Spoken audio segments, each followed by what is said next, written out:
Hello, everyone out there. Welcome to Telling Tales. Welcome to our regular Wednesday night Symbaroum.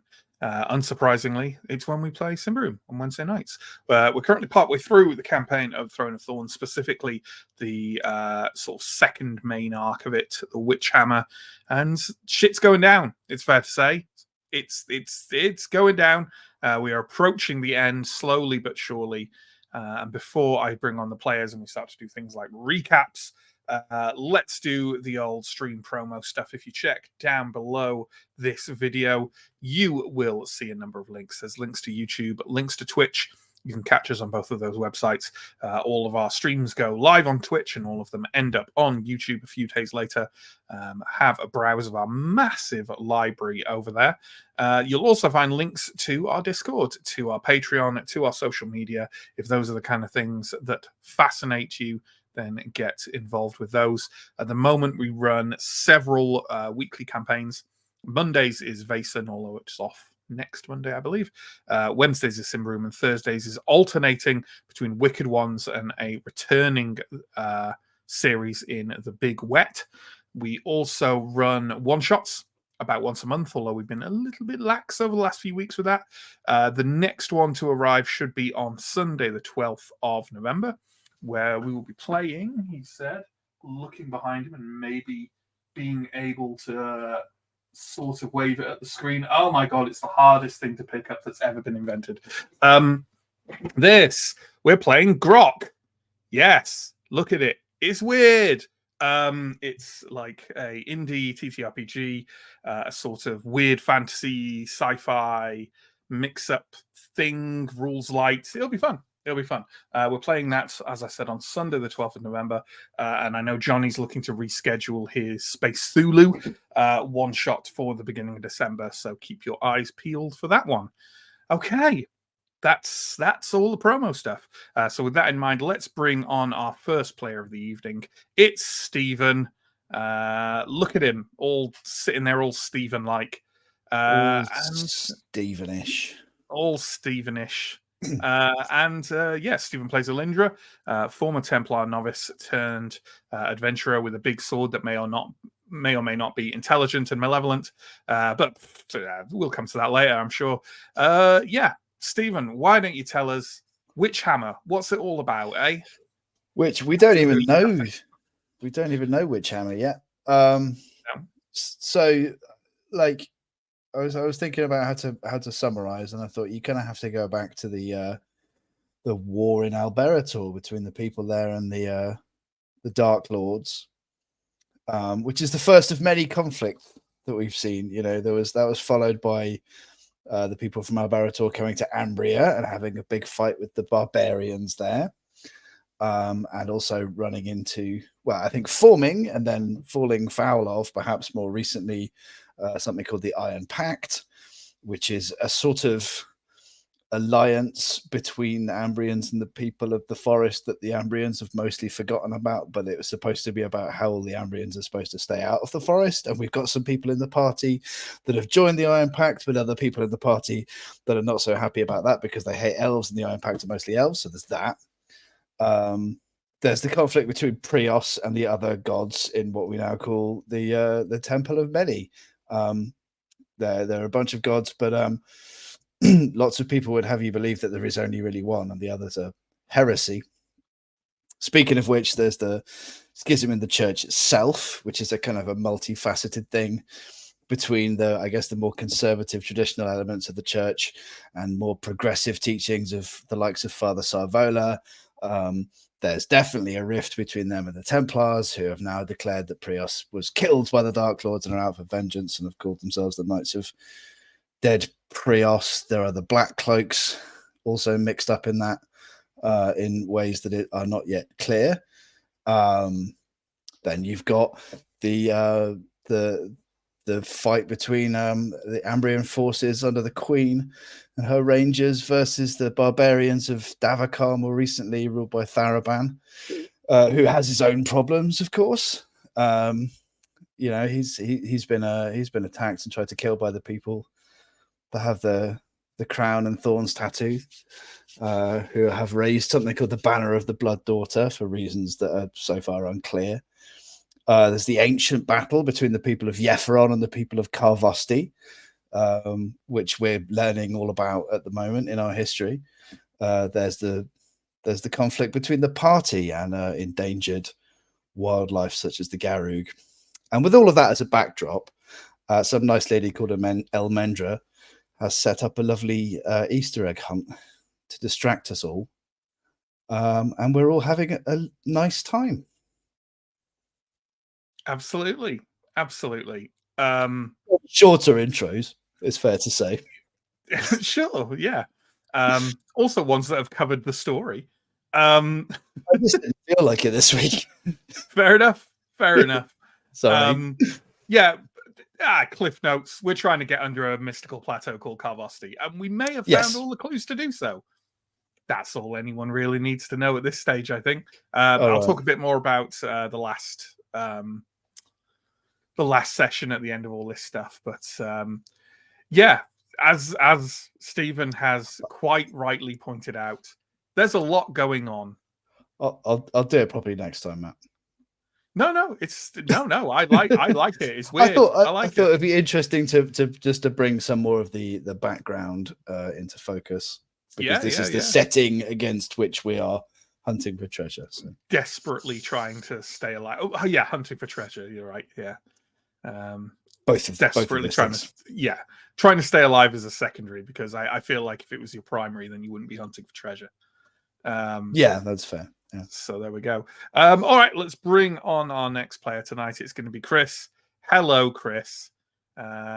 Chris comes to us live from his pit of despair, and he brings with him Steo, his character, former infantryman and town guardsman turned reluctant, somewhat moralizing adventurer. He's an old bastard with a heart of gold. Chris, how are you, and how's Steo? I'm terrible. Steo's also terrible, as he has 3 hit points left after the massive rumble last week, which we'll probably talk about a little later. But is also a little bit, once again, is still stewing over the fact that whereas kind of the schism in the party is those who wants to go to the cursed city of Symbar and fill their pockets with gold and cursed items, and those of us who want to make sure no one does that, because cursed city is not exactly where you want to go to make sound financial investments. I forgot about that one. So far we've been pretty good at did you say cursed city is not where you want to go to make sound financial investments? Yeah, I mean, don't take that as financial advice. Oh, actually, do you know what? Fair. But yeah, basically the crux of all this is, in our little adventure so far, we've been finding the clues to unlock this path, and Steo has done a reasonably good job at shutting the door behind him, except in our most recent quest, where it's not been possible to close the door. In fact, he blew the door off the hinges. So yeah, because closing the door would have entailed stabbing a face on the skin of a toad god. Yeah. For any non-regular viewers, that isn't a metaphor. Nor is it a euphemism. No. Nor a simile. Let's bring on our next player as the silence beckons us onwards. Let's bring on John. John plays Sir Arendar, last scion of House Dar, owner of a repeatedly stabbed feline, and friendly, quite naive duelist type. Hi, John. How are you? Hi, Matt. How's Aaron? Aaron is not great. He's better than he could be, because rushing to the end of last session, Farron is fine. He's fine. Spoiler alert. If we could describe the last session as anything, it would be rushed. Very short, I thought. Definitely not half the length of a normal session. Again, on top. John carry on. Has reached has like this sort of sneaking feeling deep in the pit of his chest that we maybe, I mean, the series is called The Witch Hammer, and so far Matt dropped in like the first couple of episodes someone saying something about a hammer and how it is now currently on the other side of the map in hostile territory and has had no bearing on the plot so far.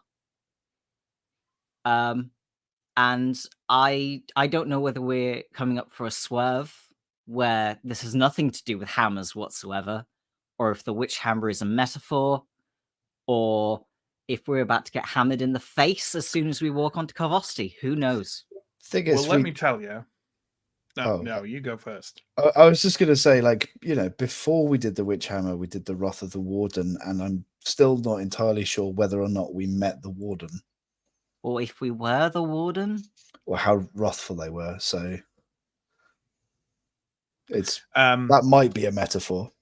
I would definitely say that from what I've read so far, with the last installment aside, the titles of the parts of Throne of Thorns tend to be a little bit symbolic rather than necessarily directly describing what's happening. We did have a chat, I think, at the end of Wrath of the Warden about who the Warden was and what the Wrath was. And I think we came to the fact it could have been several different things described as the Wrath of the Warden. But the Witch Hammer is the same. Okay. So, yeah, from my perspective anyway. But, yeah, we'll see.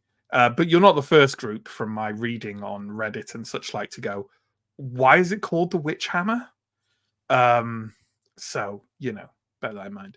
Okay, let's bring on our final player. It is Sam, of course. And he is playing Ascarai. Changeling, Ranger, Archer, Scout. Occasional ne'er-do-well. Sam, how are you? And how's your little boy? That's what I mean. My little boy. Not your dog. I know your dog is good. My dog is sleeping. He's doing very well. But my other boy apparently is doing also like pretty well. I think feels like we're getting out of this horribly cursed place. Mission accomplished. Heading home. Well, heading somewhere else that's probably slightly less cursed and horrible. It's looking up. Things are looking great. We haven't all died yet. No. Indeed, it's been about 2 years since we had any deaths in the party. Yeah, we're doing fantastic. Yeah. Adds another tally on the days since a party member died in his notebook and moves on with his life. Yeah.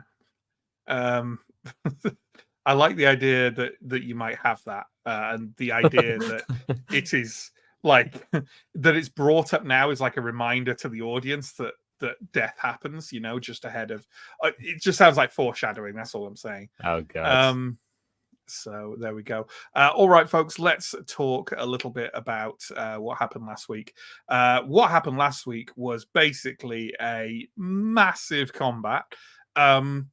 Where you had found what you were looking for in Yefron Isle, kind of the last piece of the puzzle towards getting under Carvosti and maybe even getting out again with what you're looking for.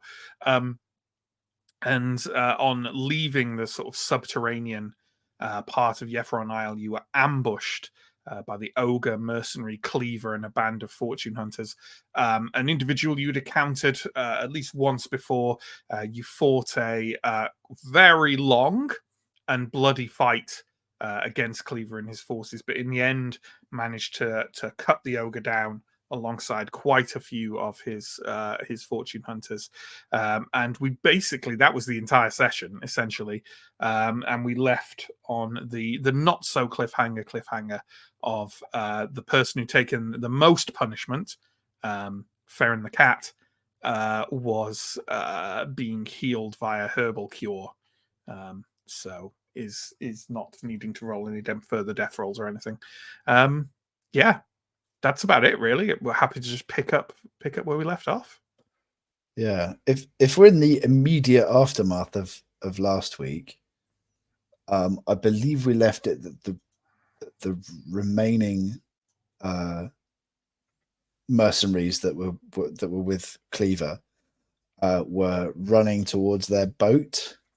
I believe I said that some of them were running in various other directions more easily directly away from you, which is understandable, and that others were running towards that boat.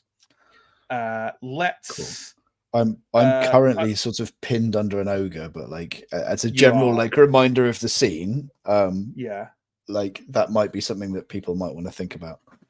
Yes, and you know what? There were two fortune hunters that were very close to death already, and I'm just going to say they've collapsed and bled out. And then there were 6 left alive in various forms of wounding.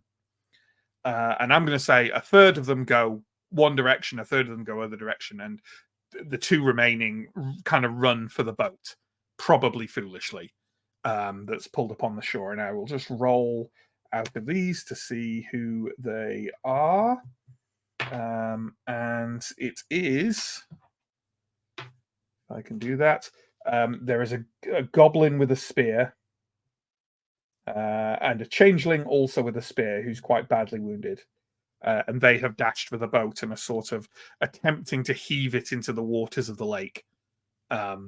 It's going to be very slow going for 2 of them to do that. But they don't seem to be thinking very clearly, as you might imagine, because they're basically terrified you're going to run up behind them and chop them down, which you may well do. Arendar is seen to Farron. He said he had a herbal cure. Elindra is, as you say, pinned under the corpse of Cleaver, and I'm going to say that's like, I'll give you a chance to, like, you know, see if you can heave him off you in a second. But in the meantime, Askarai and Steo, what are you 2 doing? Askarai is going to shoot the people trying to get away on the boat. Okay, fair enough. Well, that's just it's going to be a flat roll. Are you shooting at the goblin or the wounded changeling? I'm going to shoot at the goblin because I feel like the wounded changeling on his own probably is not going to be able to get this boat very far. Fair enough. I'm going to point him as my hunter's mark target, and I'm also going to take a double shot rather than an armor piercing. I'm going to say their armor isn't too impactful. So, what's the flat. roll? Okay, their defense is flat, so I need a 16. I got 2 traps. Okay, that's a 9. The damage is a D10 plus a D10 plus a D4 plus 1. I've lost my D4. Okay. Oh no, I found it. Never lose a D4, folks. They will turn up in the bottom of your foot. That is 7 damage on the first shot. Okay. And if he's still up, I'm going to shoot him again. He's still alive, yep. It's 11, so it hits. And the damage is 11 in the second shot. That's a lot more. Yeah. So the first arrow takes the goblin kind of in the base of the back to one side, and he howls in pain, a howl that's quite quickly cut off by the next arrow going through his throat. He's, I'm going to say that goblin is literally pinned to the side of the boat, and blood kind of washes down the front of the goblin and across the hull of the boat. The changeling kind of like scrambles back and basically he shouts that he surrenders, he gives in, whatever you want, he'll leave, and kind of crashes onto the stones of the shore, kind of like sort of almost spread-eagled in sort of posture of submission. Okay. Askrai will walk over to, I mean, I don't know how far away is this boat roughly? Maybe like not far, like 30 feet. Okay. I think he'll walk over. Unless anyone says anything, we'll just tell the changeling to like get out of here. I don't care where you go. Just get out of here. What's Theo doing while this is happening? A little bit shocked that I suppose I'm not shocked at all that we're now the kind of party that executes semi-harmless prisoners, but We need that boat. Who is the most... Elindra, how absolutely wrecked do you look Like, how close are you to Lindra's death? still pinned under an ogre, so Yeah. do you want to make that? I- I- Make your strong roll now, Elindra, to see if you can Sure. clear off. Just flat strong. Oh no, -7, please. I rolled a 20, so I think that Yeah, is a fail. Yeah, and you know what I'm going to say? Like those punch daggers are literally just embedded into the ground. You don't think you can get him off without some help? Yeah, I think there's a non-zero chance that they're embedded into the ground through Elindra's shoulder. So, Oh yeah, of course, yeah. I think she might be. Yeah, Elindra needs help to get out of this situation. I Which think that's Revelia is gonna sort be... of knelt. Revelia is knelt by her side and kind of trying to. But every time she moves Cleaver, Elindra probably howls in pain as it rips through her shoulder a bit. Revelia's looking, if anything, even more bloodied than Elindra. So, Right, would the pair of yous please calm down for 5 bloody seconds? Right. Appraise the situation. Revelia, come here. Let me sort you out first. We'll fix Elindra in a second. You're still alive down there? yep, Stay that way for like 5 seconds, please. I'll try. So I will go. While this is happening, I'm going to say as well, Sam, you're running Antom at the moment, aren't you? Do you want to make a healing roll for Theron, please? Yes. Steo, you go ahead and make yours. That's a success. It will be with a Yum Yum pack, a happy health biscuit. So that's 1d8. Herbal cure is what he means. No, everyone it's out not. there. That's actually 8 for Revelia there. So I think I patch her up pretty well. Very nice. Anton does not make his Medicus roll, but I think if he has a chance for things to relax a bit and his corruption goes away, he can do the lay on hands, I think it's called. Yeah, because he's got lay on hands. Because we've always kind of broadly agreed that just like churning holy aura to do it is a bit disrespectful of Prios, right? Yeah. But he now has lay on hands to. But his corruption's a little bit high because he used some powers during the fight, so he'll probably wait. The corruption for the powers during the fight will go away now. Okay, in that case, he can also try his. Although, I mean, he's at 4 corruption out of 7. If the other's gone away, I think. So he could basically safely use this like not that many times. Is Theron like the top priority? I mean, Theron's on 1 toughness, right? So okay. Aaron is also looking very bloody and bruised, and maybe his nose isn't quite where it used to be. Anton could make just a Medicus roll for that, right? First, that is true. I feel like Anton will probably just ask Aaron, like, "Do you want me to heal you or your cat?" Like, up to you. I'll do one or the other. What would you prefer? Aaron would say, "See to Theron." Okay. Anton's gonna do that. Okay, I think this is just a resolute test. It has good resolute, so fingers crossed. That's a pass. 13. So he heals, I think, a D6. Yeah, a D6. I don't know if do I roll that? Does the cat roll that? I think generally we've had the healer roll it. Have we? I think so. I think so. Unless when someone spammed like a multi-heal, everyone rolled with their own. But yeah. I think when you're just rolling, it's. Anton has rolled a 5, so heals 5 points of damage. Okay. Now that Revelia has been seen to, has been patched up considerably. Are Revelia and Steo trying to get Cleaver off? Yes. But strategically, I think I'm going to see if I can deal with these punch daggers and just kind of just prepare the ground so it's maybe not a difficulty 7 because Revelia is going to help as absolutely. So I've got like a notion of what to do with that. What I need first from you, Steo, is a cunning roll. Okay. Oh, failed by 1. Okay, that's fine. Now, can you and Stephen, you'll have to make the roll for Elindra. Can both of you make a strong roll at -3, please? Am I rolling for Well, it's the same, but For no rolling Revelia. for Revelia, minus For 3. Revelia, yeah. That's a fail on Revelia's part. Okay. Not only do the two of you fail on kind of getting the corpse of Cleaver off the prone form of Elindra, but also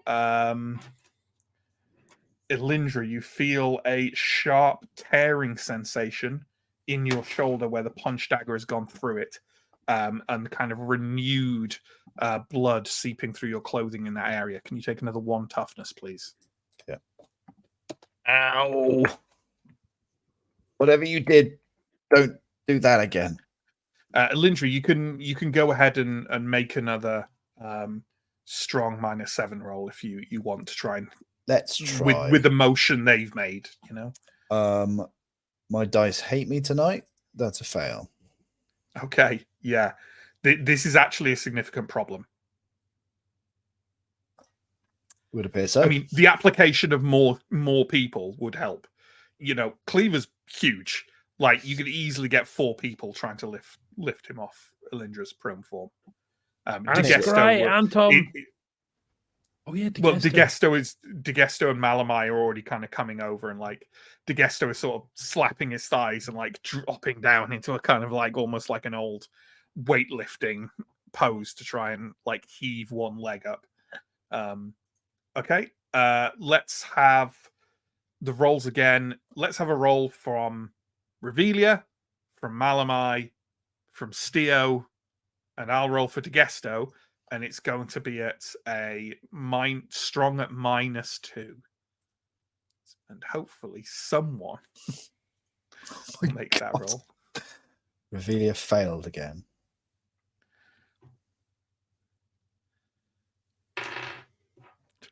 Degesto failed.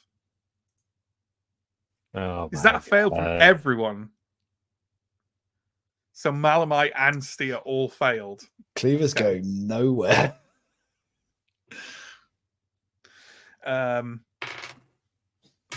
Okay. Elindra, take another 1 toughness. Sure. What if we could make him lighter? Is he wearing armor? You could try and strip him. Degesto kind of glances over at you and says, "That's a good idea, Sadar, but I fear you're thinking a bit too civilly. Elindra, can you pass me your sword from where you are?" Yeah, just don't hack with it. Be as smooth as you can. I'll sort of somehow extract the sword out from. Steo, you wear gauntlets, don't you? So you could grip a blade. Yeah. Degesto leans over the body of Cleaver. He's holding like the long sword by the grip, and he like leans over to proffer you the tip. He basically is proposing to saw Cleaver's arm off. Oh, this is grim. Okay, to you. Okay. I mean, I'm not going to roll for you to do this. Like, Cleaver's not wearing that much armor, and it's a very sharp blade you can saw through. But what I would like is a cunning roll from you, Steo, and a cunning roll from Degesto to see how much. Because basically, what you're doing is this arm is on the end of the punch dagger, and it's just pushing in and out and in and out. Okay, let's see how Degesto rolls on the cunning roll there. Yeah, he succeeds too. Double success. So, you know, yeah, they manage. You know what? Degesto at this point is kind of like he's kneeling on Cleaver's back to kind of steady him against the blade. And about maybe 4 or 5 minutes later, with a slick, wet pop, the last of the sort of tendons holding Cleaver's arm onto his shoulder kind of retract into the dismembered arm and torso. Elindra, you are covered in cold ogre blood at this point. Degesto kind of like basically like grabs Cleaver to kind of like roll him back this time. And anyone else who wants to join, I'm assuming Malamai certainly will, Revelia, Steo again, maybe. Could you all just make a strong roll now with no penalties? And Elindra, you can also roll to like help heave now that like there's a bit of give. Revelia failed, but Elindra passed. Okay, and it looks like Steo passed. Okay, how did it doesn't matter, but how did Malamai do, just out of interest? Oh, I'm Malamai. You are. Yes, I think that's a pass. Yes, it is. Okay, great. Yeah, the rest of Cleaver's body kind of rolls and starts like sends the stones and the shale kind of scattering as he tumbles over slightly. DeGesto kind of looks down at the arm that's still there with the punch dagger through the shoulder and kind of shakes his head and says, I don't think I should be touching that. It needs to come out. He's kind of glancing over at Antom and Steo. Elindra, stop. I just wished. Right. Gonna appraise the situation, make a medicus roll, I suppose. Yep, sure. Give me a cunning roll and go ahead and make one for Antom as well. That's great. Yeah. Okay. You got Antom 3 rolled a points 20. of health back. Sure. So you got 3 points of health back there. Unless Matt wants to Oh, do it was something actually evil. a medicus roll. Sorry, I thought you were figuring out how to pull the arm out. Oh, okay. Well, Well, it was a Antom definitely. success. So Yeah, basically, you just need to even the arm into one straight thing and pull it, and for Antom or someone to be at the other end with a lot of bandages. yeah, so I'll be the one who bandages based on the roll I made, and I won't make another medicus roll. That's the 3 points you're getting, but I'll make another cunning roll if you want. Well, I'll take no, that's fine. So you know what, Malamai will lift up the arm. He's a somewhat big lad, and he kind of pulls it out in one smooth motion. There's blood everywhere for a few seconds.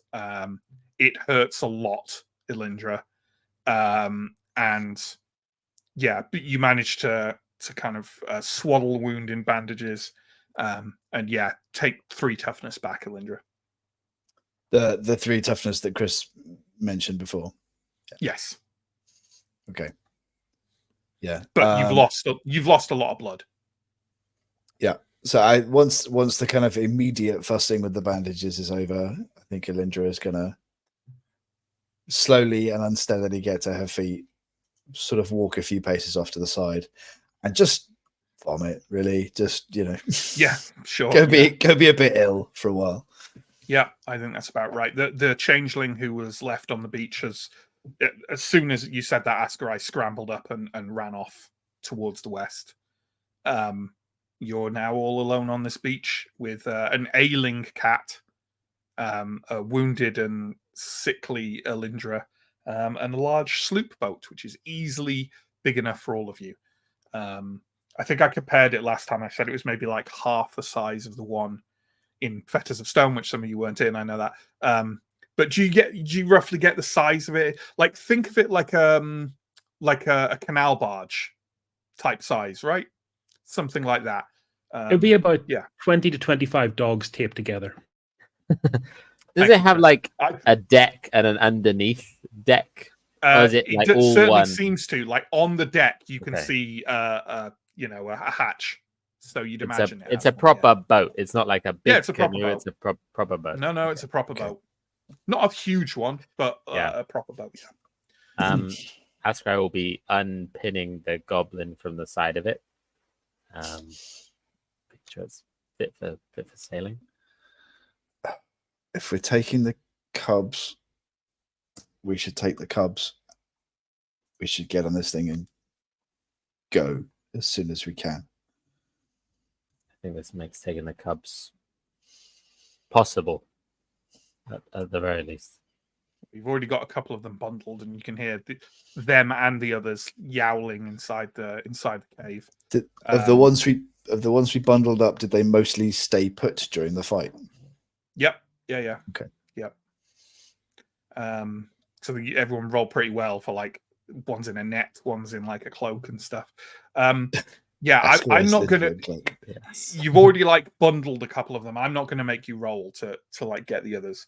But is it safe to say you want to get the 6 Garug cubs, get them on the sloop, open the hatch, and if there's room down there, just pop them in the hatch and close it? Is that the idea? Yeah, like, I guess Definitely.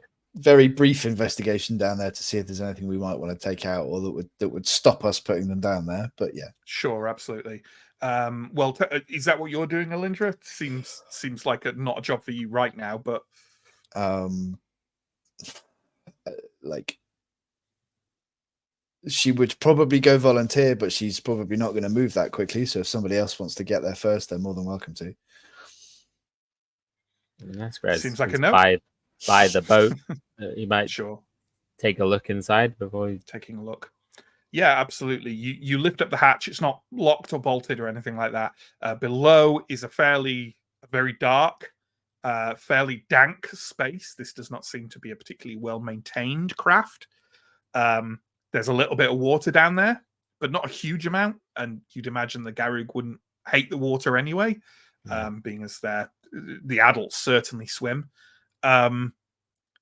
There seem to be a couple of crates, which seem to be open and full of kind of there's food in it, but it's touch and go whether you'd want to eat it. You know, Okay. It's kind of starting to rot fruit and vegetables and stuff like that. That's where I might put like a lid on the crates, just in case Sure. we get all these Garug down there and they just kill themselves eating rotting food. Yeah, sure, absolutely. It is. It's not a pleasant space, but it's definitely big enough for the Garug. Okay, or a pop back, perfect for the bears. We can get them all down there.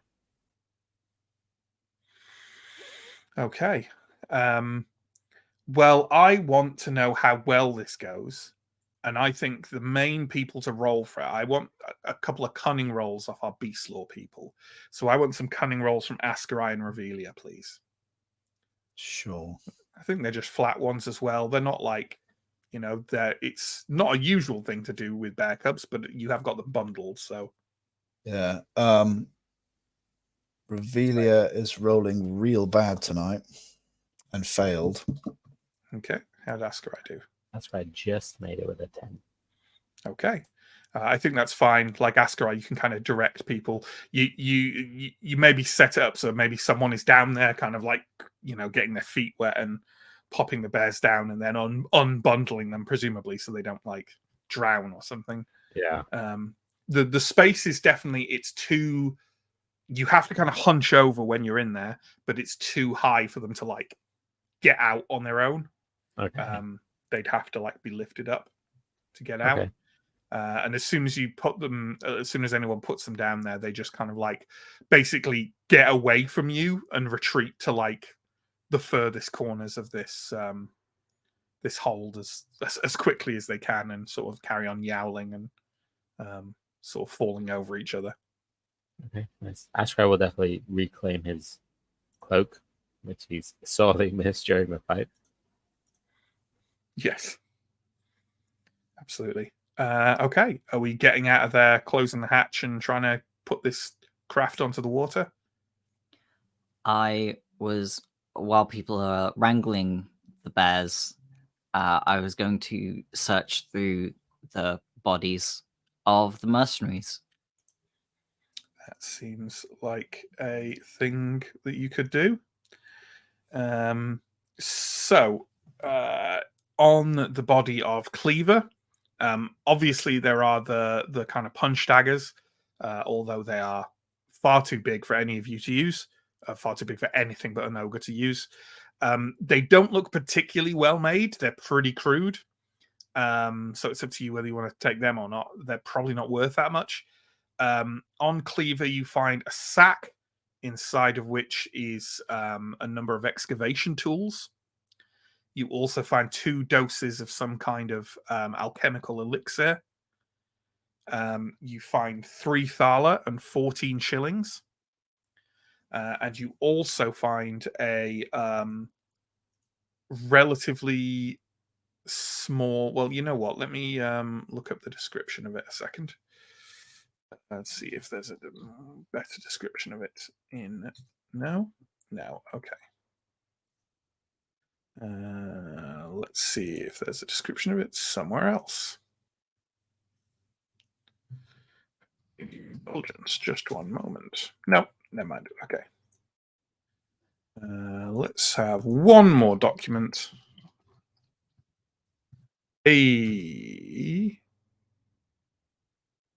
Oh, right. So I haven't found it, but I have found where I can find it. So that's sort of helpful. Good progress. Good progress. It is in the Wrath of the Warden book. We should have known, actually. Interesting. 1 second. Are we Could be a finding proper loot that we description should have somewhere. found in the last adventure? No, think not that you it's should have kind of like- found. Symbaroum has this thing where like the extra books aren't just the campaign, they're the campaign and kind of the rules extensions in Errata. So it's Yeah. kind of Yeah. you find I think as we go further into this, we're going to find us doing this more. Yeah, it can become cluttered. There's no actual physical description of them, so that was all pointless. I'm going to say you find a stone that feels slightly unnaturally warm to the touch. It is sort of a darkish, kind of like bluish grey, and has sort of odd wrinkles all over it. You think it's either it's just a weird stone that's caught this ogre's eye, or it's potentially some kind of, artifact of some kind.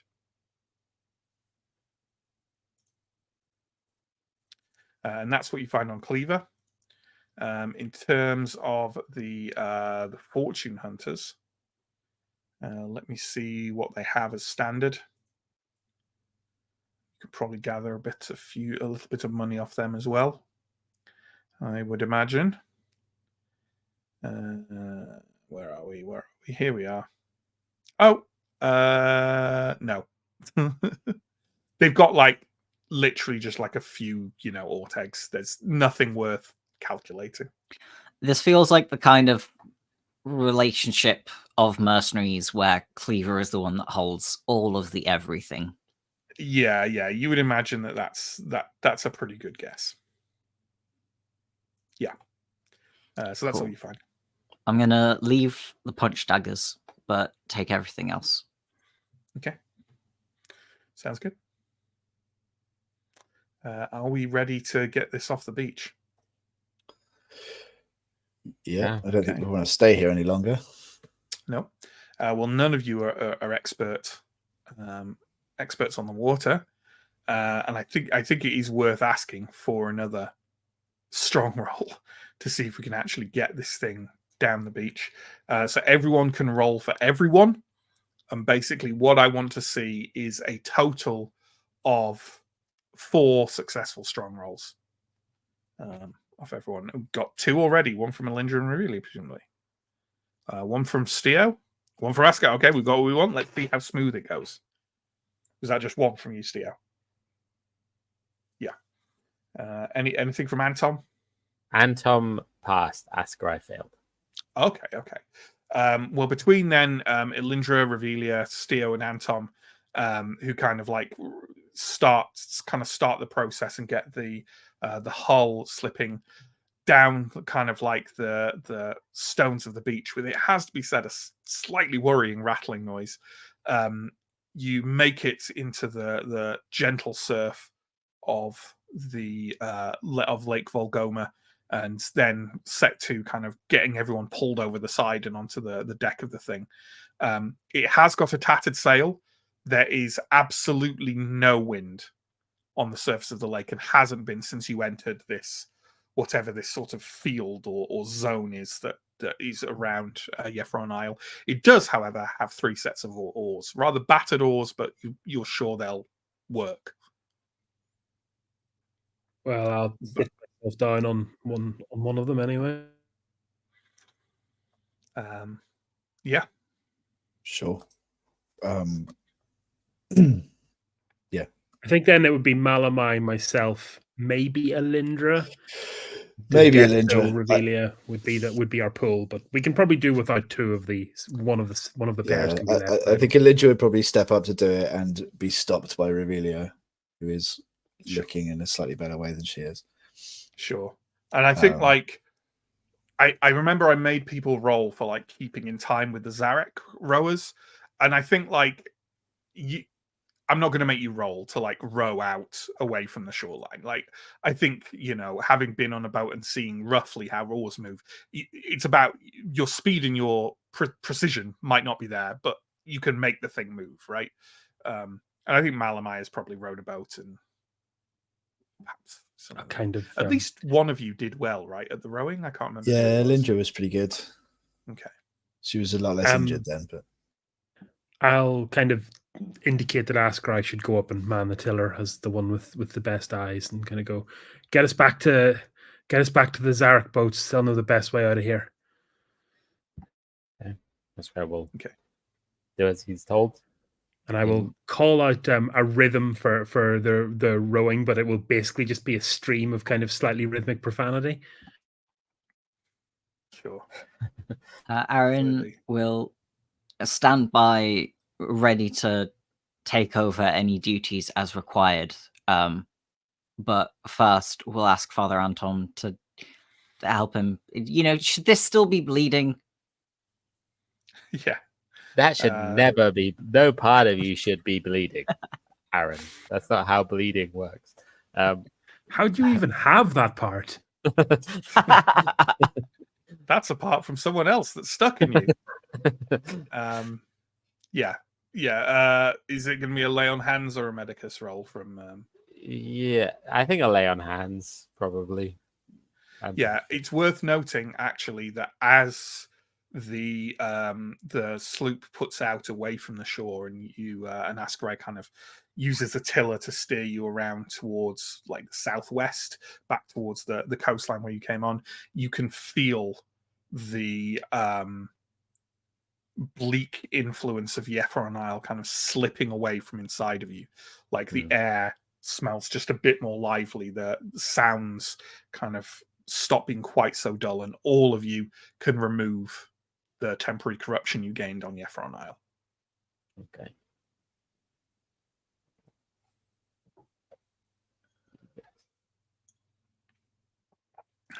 Have that lay on hands go. It's a pass on the roll for the resolute, so just the d6 of healing. That's a 6. Not too bad. That is much better. Thank you, Father. Very welcome. Yeah, I think it's safe to when Father Anton lays on hands, you can feel kind of the warmth of Prios moving from his body to yours as he mutters prayers over your kind of probably form slightly slumped at the back of the craft. It probably doesn't have a raised deck at the back. I shouldn't think. It's just one smooth thing, so there's nothing to really lean on tremendously. It'll probably be like on TV or whatever when they have that. It's usually where they conveniently keep the sacks and ropes and things to lean against. Yeah, sure. This craft does not have that kind of supplies, but yeah, maybe there's a crate or two to lean against. Anton, I'm a little busy. Can you patch that hole in my right side there? I was worried you're going to ask me to fix the boat. I'll do my best. Steel, let me take over. Let me take over while you're being seen to. No, it's fine. You need to rest. As do you. Yes, and we'll all rest when we get back to the village. Now leave me be. Except you, Anton. You don't leave me be. Fix me. Yeah,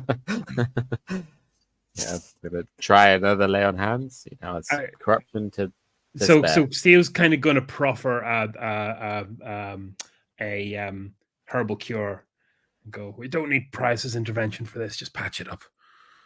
Lindra's going to gently but firmly just take the oar from Steo. You've got your own oar. Oh no, you got Lindra Revelia's It really is doing that. Oh, I'm fine. Leave me be. Grumbling. Go get healed. Okay. Just for reference, Anton is considerably worse at healing without Prius's help. So, Yeah, I would go for lay on hands almost all the time rather than. Yeah, I mean, if that's what Steer wants, I think up to Steer. Yeah, Steve's pretty clear. He just wants manual, traditional healing. He doesn't want to bother Prius with something as trivial as his liver is hanging out. That is a 10, which passes. And do you say you're offering a herbal? You want a herbal cure? Yeah, so I'm offering a herbal cure, which means I think it's a D6 in your case because you're not upgraded. I don't think Anton has No, intermediate level. Okay, D6. I'll do my best. It's a 3. Not too bad. I'll take that.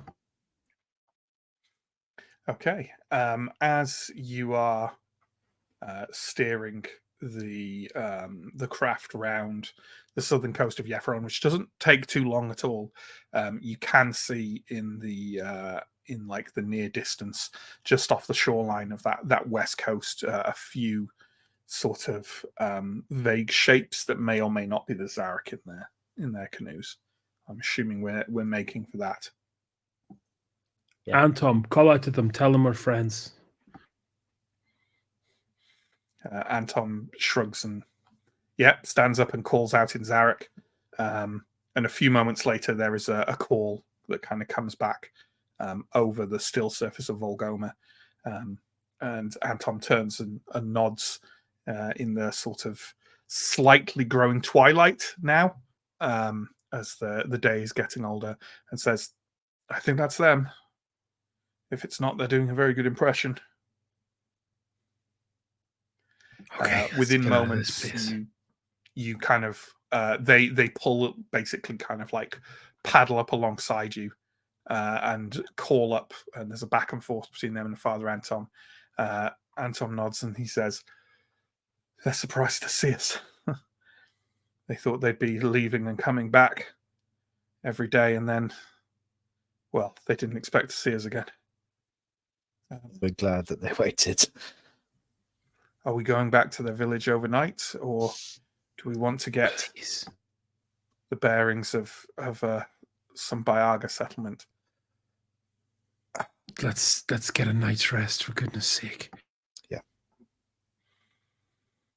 They nod, and they lead you towards the west in the direction of the Zarek village.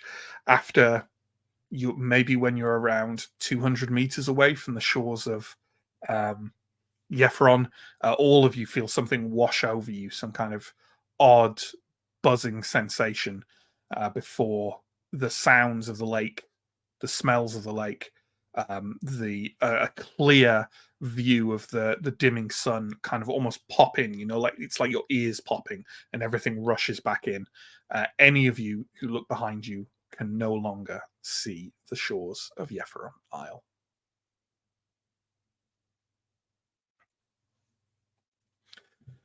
I take a peek into the hold to make sure the bears are still there. They're not happy, but they're there, yeah. They're just kind of rather plaintively making whining noises, and yeah. Looks like we made it. Oh, out of the frying pan into the next frying pan, eh? Well, So we made it. Please. We made it to the next frying pan.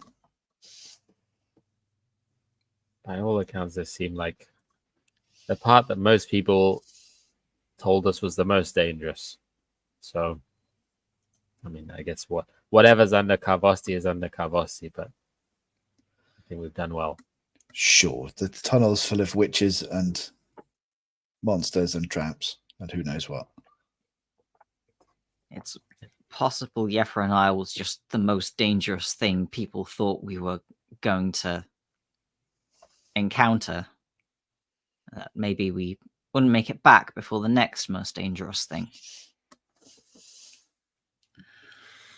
I have never known such a dour and pessimistic group of fortune seekers. I hope these Zarek have some good booze. Oh, I hear that. Elendra, do you want me to take over the oar while you maybe rinse yourself off a little bit? Sure, if you're feeling well enough, I could do with a wash. Yeah, you can. There's kind of buckets on the deck. You can drop on a rope into the waters of Volgama, which seems pretty clean and kind of, yeah, yeah, Cleaning the ichor I'm currently dripping with. Absolutely. It doesn't take long. I think I originally described it as only maybe a journey of an hour or so out from the Zarek village. And again, it takes that long as you're pulling in to the shore. Kind of the sun is very much on the horizon now. The kayaks kind of pull onto the shore ahead of you, and the Zarek kind of leap out and kind of hold their hands up for you to throw lines out to them and try and kind of beach the sloop you're on. You can see that other individuals from the Zarek village are kind of coming down the shore, including Maram, the village elder who helped you.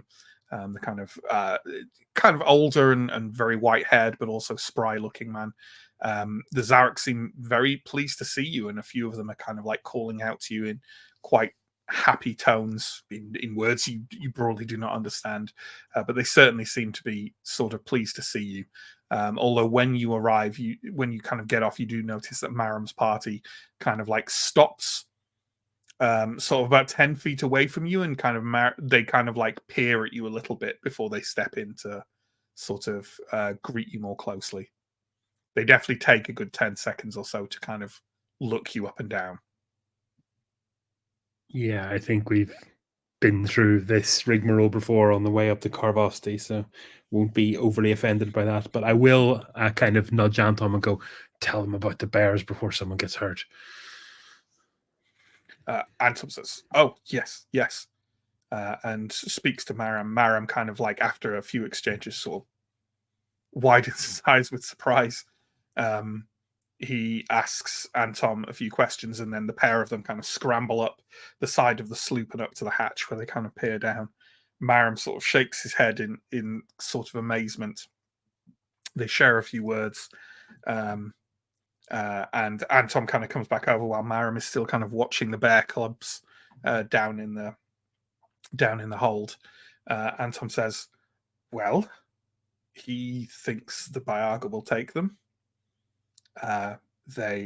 He says they very much value bears wherever they can find them, and he will happily give us direction to the largest Biaga settlement on the shores of Volgoma. He says he said on this craft, it's not that far a journey away, maybe several hours, maybe a bit longer walking, but I suspect we don't want to walk now that we have, well, them in the hold." Yes, I think by water is preferable. He also said he has some fish he can give them. Excellent. That would be good. They were Do they have eating some- in the cave, so I assume they've moved past their mother's milk. Yeah, there were like small bones all over the floor of the cave. Good. Would he happen to have some fish he can give us? Tummy grumbling sound. Yes, he says they'll throw a feast for us.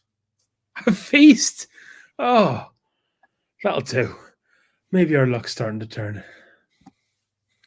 The rest of the evening is a very pleasant one, with the Zarek quickly throwing together what they term a feast. May not be a feast for the Ambrian nobles, but it certainly is for you, as they have several kind of animals hunted from the forest, a great many fish, some of which are thrown down into the hold for the Garug, who, with sort of excited yowls, fall on the fish and devour them. In some cases, more or less whole. They also have kind of roasted nuts and berries, which a lot of the meat is presented kind of like, they present them to you on kind of wooden platters covered in sort of verdant leaves that you think you were expected kind of fold and eat the leaves themselves. Roasted nuts and berries with bits of kind of venison and wild boar.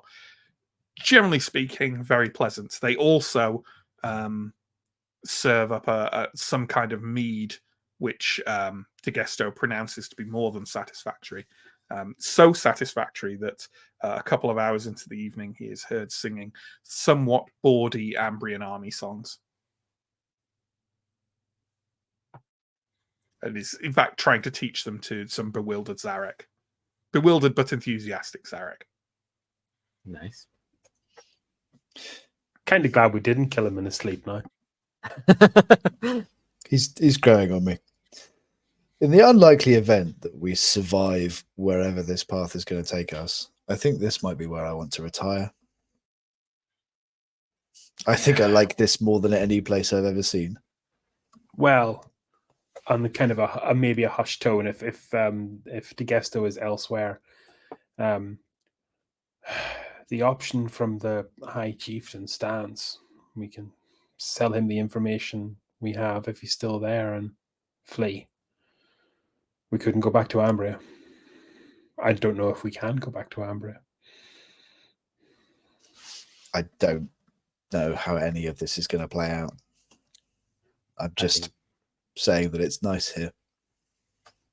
Yeah. So, speaking of how stuff plays out, I suggest we see if some of the Zarek would be interested in signing on as crew to take us up to the Bayager.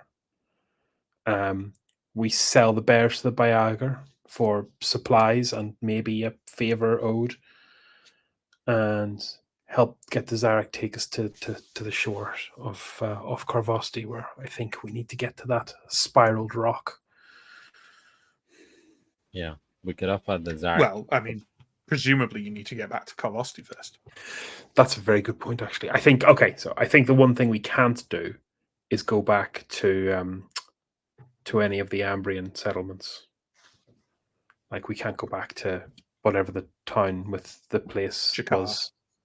Yeah, we can't go back. Archbridge? No, yes. Yeah. So we Archbridge either- would be sketchy. It's further in, yeah. It's also not Ambrian. Yes. true. Jakar So- also isn't technically, but it's kind of half Ambrian. I guess it's not, no. Yeah, it just was quite Ambrian flavored. Yeah, there's a lot of Ambrians there. Yeah. It has boomed because of Ambrian presence, but it is originally a For our No, purposes, it's Ambrian. Yeah. It's Ambrian enough that we don't Um, want to be there. But yeah, you need to go back to Karvosti to meet with Yosefia, right? You don't have the way through the gate yet. So, how about this? I recall, like, I don't have a map, but I recall the Karvosti is actually quite close to the shores of Volgoma. What if we go It's not far. disembark the boat there, hike through the jungle straight to the foot of Karvosti and go around the side? No paths, no roads, no Ambrians, no spies, no tails. I agree that I think getting up as close to Karvosti as possible. I mean, for one thing, we have some sense that perhaps the Black Cloaks are ahead of us, which is not good. They've been, seems like they'd been to Farmaroon, I think, and seems like they've been to Yefron. It was not clear that they got through the door at Yefron, although if I know one thing about the Black Cloaks is that they're unlikely to have just given up. Perhaps they got the information from the ogres there, the trolls there. But Maybe. in any case, it's possible they're ahead of us. The other thing is maybe we don't really have anything to do with this boat. Maybe we could offer the boat as payment to the Zareks for taking us to these places, and then we just get off and we're done with it. I was going to say Yeah, that. so the idea is offer to the boats to the Zarek in return for their help crewing it. Go to the Bayaga, get rid of the Garug, go on round the shore to the closest point to Karvosti, get off, wave a happy goodbye to the Zarek, hike through, and it is a quick, it would be less than half a day to hike from the shore to Karvosti and then talk to Yosefia, etc., etc., etc. Yeah, that sounds like Sound right? the general plan, yeah. Okay. There's the small matter of whether or not Eusebia is still alive. And there's the other matter sure. of that bloody, what's his name? Not Baumello. Bartho. Bartho. There's a which we man didn't who mention I in have the run out recap. of patience with. Yeah, If we find him, Bartho we has should kill clearly him. sent Cleaver after you specifically. I really think if we find him, we should kill him. I'm inclined to agree. He's not on our side. He wants us dead. If he wants us dead and has the money to pay people like Cleaver to kill us, he probably has the money to pay other people to kill us. And he has the tongue of a worm, so I would honestly not shed a tear if we didn't even let him speak. Agreed. He's a dead man. I was horrified when this was brought up before, but he has now tried to kill us or kidnap at least one of us, presumably for his own needs. I can only imagine that if we meet him again, his aim will be the same. Those church robes don't offer him any protection. Not for what he's done. Okay. Oh, it's supposed to be a cheerful night. Steve will get back to his mead. Sure. I do think we need to be prepared for the situation at Carvossi. Could be anything. Absolutely anything. It could be under siege. It could be taken over by Ambrians, for all we know, by the time we get back. I don't think we can prepare for all possibilities. I think we just have to see what we see when we get there. Yeah. We also just have to see if the Zarek want to go along with this plan. Says Alindra, looking expectantly at Anton. Yeah, Anton is there, and he'll nod. He turns to Maram and kind of talks to him for quite a while, and you see kind of like Maram kind of like peering over in the darkness at the sloop on the shore. The sloop is not a very nice craft, but it's certainly kind of salvageable into a relatively nice craft. And he sort of scratches at the mostly shaven stubble on his face for a little while, and turns and talks to Anton. Anton turns and says, "Good news." He says that 6 of his tribe will come with us, including his own daughter. They will take us straight to the Bayaga settlement. And they say they can talk to the Bayaga for us if we need them to. They can take us as close to Carvossi as the lake allows. And they will happily take the sloop as payment. Perfect. That sounds great. Okay. Are there any other kind of conversations or interactions we want to have on this pleasant night, well fed and watered on the shore of the lake? I think maybe a quick conversation at this point of like relative calm with the guest about how much does he trust Eusebia. I feel like this might have already come up, but like we're getting closer to the point again where we're going to need to put a lot of trust in this person. I don't trust Eusebia one fucking bit, Ascarai. But what I do know is we have more blades. We keep an eye out.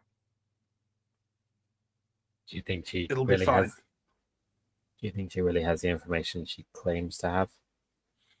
I don't see what she could get out of this if she didn't. She's going to reach the door same as we are. We just make sure we're the ones who open it. We're the ones who close it behind us. And we keep an eye on her while we're down there.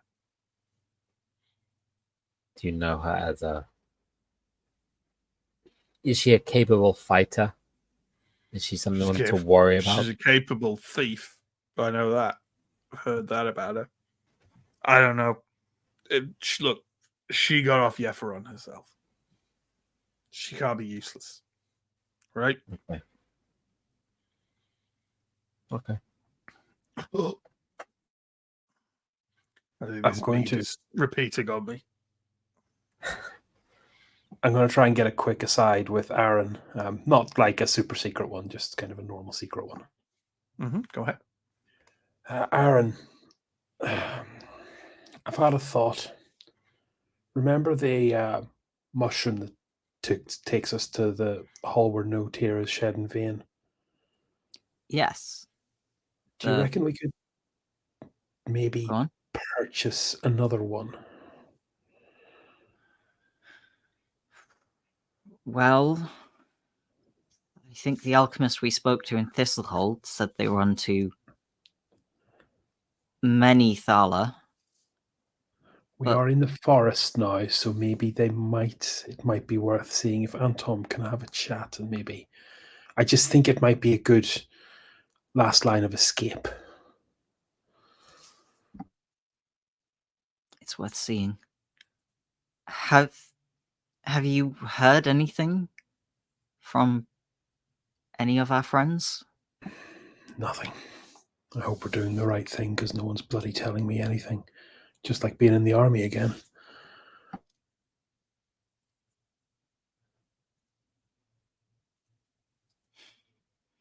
I just feel that at a stretch, we can get in there, destroy the door behind us, and use the route to find our way to the hall. And if our deeds are deemed virtuous enough, they will put us out close to Thistlehold and relative safety. Maybe Thistlehold isn't safe anymore. I don't know. It's worth a try. Just something to think about. At this point, as you're kind of talking, as you say, not entirely secret, so you're off to one side, but not sort of secret. The Zarek kind of started a sort of mid-sized bonfire, and a few of them have kind of gotten out instruments and started playing a merry tune that honestly doesn't sound very different from the kind of tunes one would expect in an Ambrian celebration of this kind. Malamai kind of wheels past, dancing with a pretty young Zarek girl before sort of spinning off and staggering up to you, kind of reeling a little bit tipsy, but not kind of drunk. And he kind of grins at you both and says, "How often are there nights like this?" Oh, enjoy them, Not lad. enough.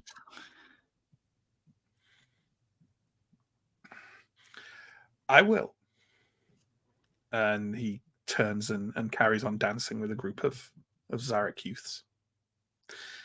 Anything else before we move on to morning? I think Elindra and Revelia are probably going to go and join the dancing. Painfully.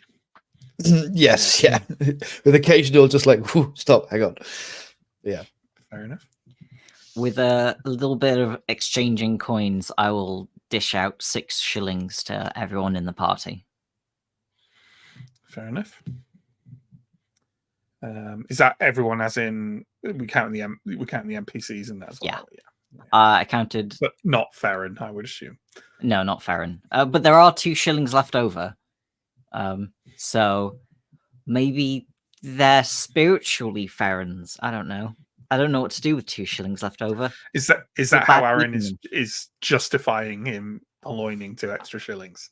He doesn't want to purloin, but other than splitting them down into Ortegs, and when he offered DeGesto a handful of Ortegs, DeGesto told him to sod off. So just put them in a separate pouch and mentally label it cat food. Yes. Yeah. Okay.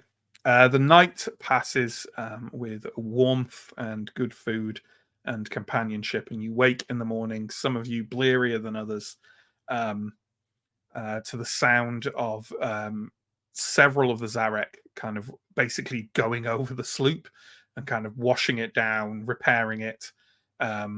You can see as you kind of stumble out of the lean-tos that the Zarek put you up in, that there is one of the Zarek, a kind of slightly older man, has the hatch open and is sort of like dropping a fish down, like one at a time, and kind of peering with interest at what ensues, and then like a few moments later getting another one and dropping it down.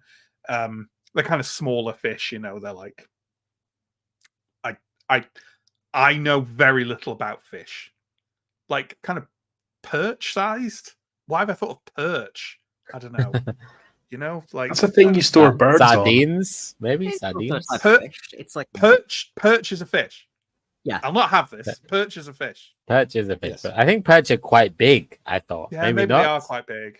I don't know. They're one of the. I know they're smaller than a sea bass. Yeah, but sea bass is And really are big, also right? fresh Yeah, but water. my we scale are for freshwater. fish. My scale for fish is how big the shadows are in Animal Crossing. So I know they're bigger than a sardine, but smaller than a sea bass. We're entering into the dodgy world of Matt's guide to the sizes of relative animals again Yeah. here, aren't we? So we're by a lake in a forest in a fantasy world, and we probably don't know that much about fish.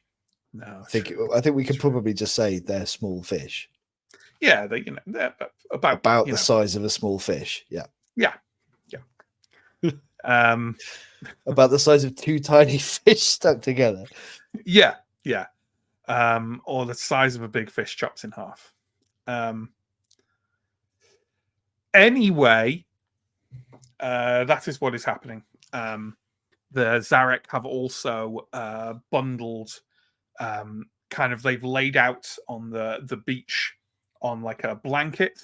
There are 8 sort of wrapped, leaf wrapped bundles, which a quick inspection will reveal to be more of the roasted nuts and berries, kind of like packed very tightly together to the point where they've kind of been, I'm going to say they've literally been kind of stuck together with kind of like edible sap and kind of like, they basically have made like what would you call it? Like a trail bar, like a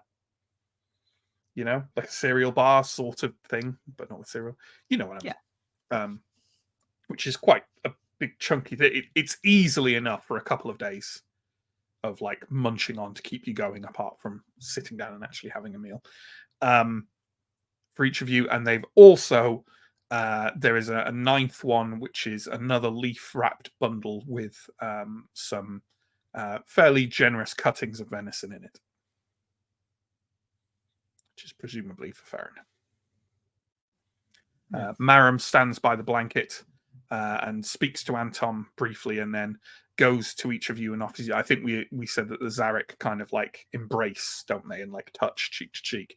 And he does this with each of you, assuming each of you is willing to do so.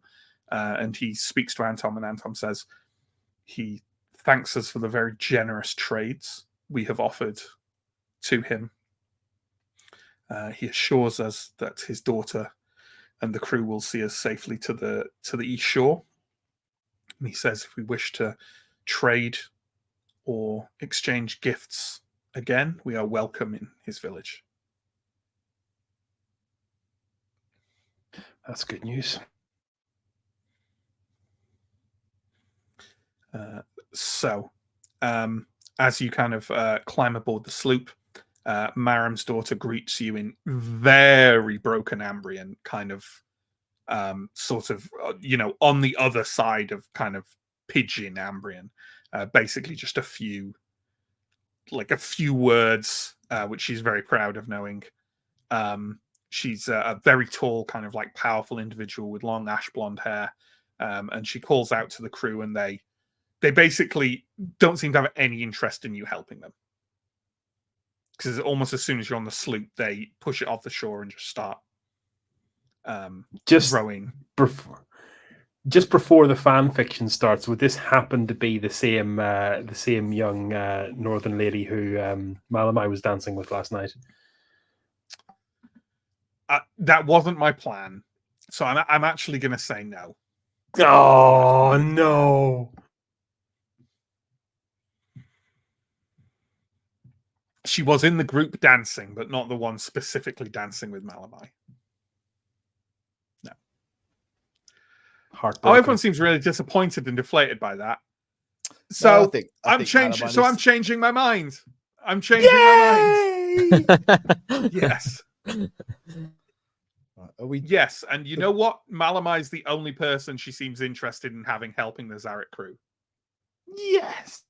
We're happy now, but laying the fertile ground for fan fiction. Yeah, you're going to be literally gutted shipping when these characters. Malamai reaches like a sticky end in about 3 sessions' time or something. Yeah, in fairness. When Malamai leaves the party to go sail off with the Zareks and we're left one man down, it's going to be a disaster. Yeah.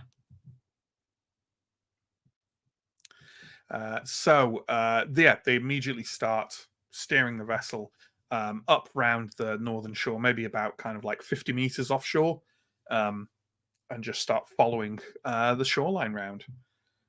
Are we doing anything, or just kind of enjoying the relatively, easy life here? Come on, health inspection.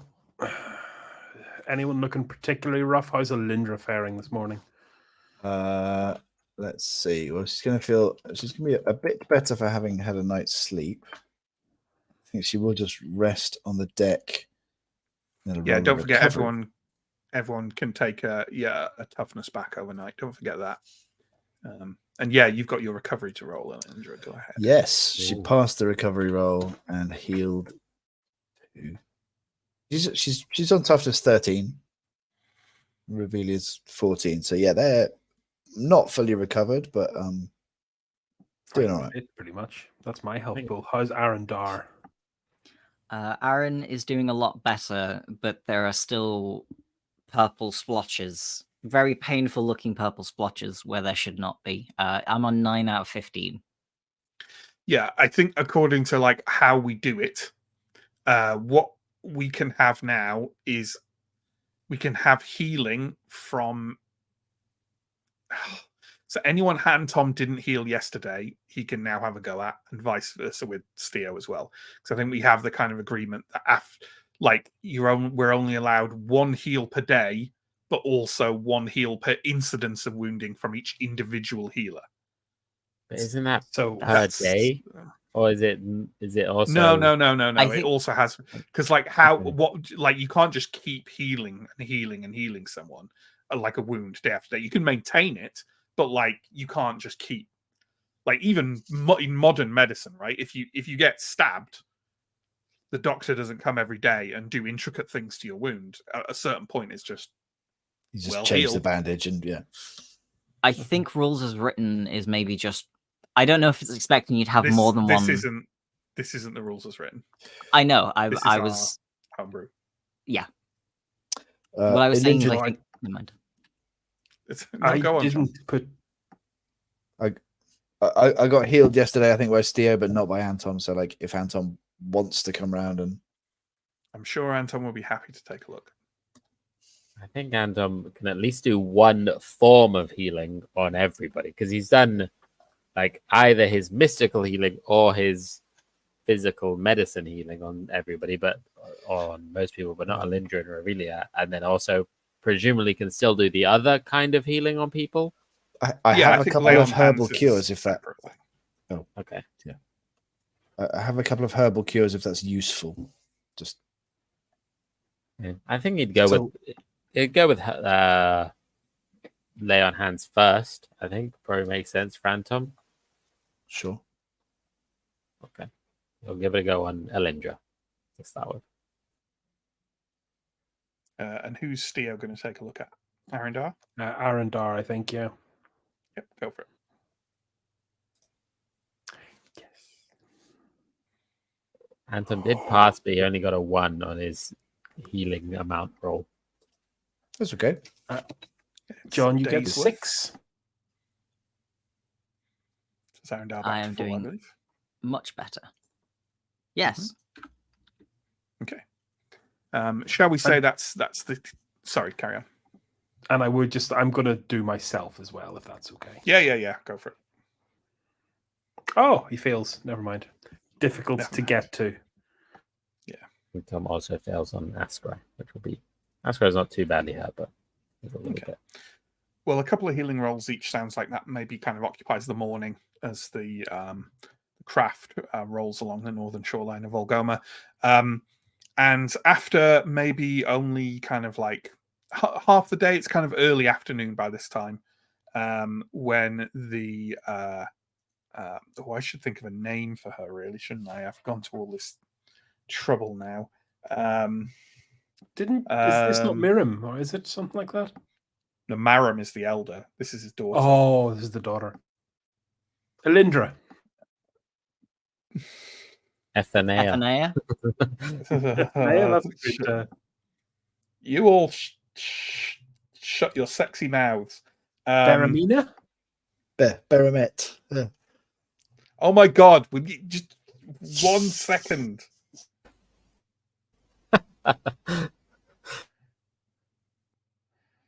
She's called Leril, and she speaks to Anton briefly, and Anton kind of nods to turn to you. And as he does so, she decides to use some of the Ambrian she does know, and calls out to the rest of you with a wide grin on her face. Bear Clan, and kind of points to what looks like quite a large clearing that's sort of only part. You can kind of see the clearing isn't on the shoreline, but there's only a few trees between it, and you kind of can see a wide open area and even a number of kind of quite large wooden buildings in there. She is kind of navigating the crew to shore, and as she does so, she talks to Anton, and Anton turns and says, "They themselves do not have any business with the Bayaga, so they will not set foot on their land." She says that as long as we are not terribly unlucky, that the Bayaga will happily talk to us, but we should come bearing something. No pun intended. Maybe a bear. Not necessarily physically, but the fact that we have come to trade, and we should make it clear that we have come to exchange gifts. Could we get a bear bundled up in a cloak? Would that be acceptable? Potentially. As I say, I don't think it needs to be physical, but we shouldn't just go in there with happy greetings to pass the time of day, is what I'm saying. They will want assurance that we have business being on their land. I think that's what Leril said. I haven't had many dealings with Bayaga. I don't quite understand it. I can't think what it would be if not physical. What, a song, a gesture. No, they will just wish to. What I'm saying is, we don't go in and say, "Hello, how are you?" We go in and we say, "Hello, we have something for you." We need to approach with the, perhaps in Ambrian terms, with the manners of a merchant, not the manners of a friend or a guest. Steele will lower the spear, which he's been leaning on pretty much habitually. Matt, did we establish? I know that we tried to take some trophies from the Mummy and Daddy Garug, some teeth and stuff. Yeah. There was a bit of confusion over whether we succeeded in that. I've got Garug teeth of standard quality on Revelia. Revelia and the Lindra's sheet, but I don't know if we decided later that. I'm not sure if that was a confusion. Was that a confusion? It was just we got stuff, and then I think later we wondered whether we should have done. I think it's because there's a specific ability for taking trophies from beast carcasses. Yeah, I think Revelia definitely has one. Okay, so yes, Revelia has Garug teeth as a token of why we're here. Would that work? I think that would be handy. Again, I think it's more a mannerism than having a gift and holding it out. We are here on business, otherwise we should not be on their land. Anton, can you communicate with these people easily? I can speak Bayag. I can speak Bayag. I'm just saying it may be rougher than my experience with the Odafs and the... Do you remember talking to the carrots? Yeah. I know. It will be more like that. I don't speak Braga. They've seemed friendly, but if they say we need to be mercantile in our dealings with them, I think that's fine. We can say we have things to trade, bears to trade. I hope that's a message we can get across quite quickly and immediately when we meet them. She also suggested that just 2 or 3 of us should go initially to avoid seeming like a war party. Well, I am that's going, you, Anton. obviously. Who would like to accompany me? That's Skye, great. you look maybe. the least Ambrian of us. I am the least angry one. And I think, Aaron, that makes you the dream team then with regards to negotiation, if not commerce, 100 Thaler Dal. And perhaps with Farron, many of the clan folk do tame meerkats. Perhaps it will be seen as a kinship of sorts. Or proof that we know our good quality beasts. That's the spirit. And Tom nods, and the Zarek have like thrown a rope ladder over the side. They haven't beached the vessel this time, but he kind of climbs down and splashes up to his knees in the cold water of Volgoma that makes him wince momentarily, and then starts kind of like hefts his robe up and starts kind of wading to shore. I asked Revelia if I could borrow her Garug tooth as a demonstration of the size of the beast. Yeah, I think she would agree to that. Sure. So the 3 of you and Farron climbing down off the boat and making it sure. As I say, you can see this clearing through a scattering of trees. You can't see any people around it, but you can see several large wooden buildings. Again, kind of reminiscent of Ambrian ones, really. Kind of, it looks like a very large trappers or foresters settlement, essentially. But there are kind of flourishes everywhere that mark it out as not Ambrian.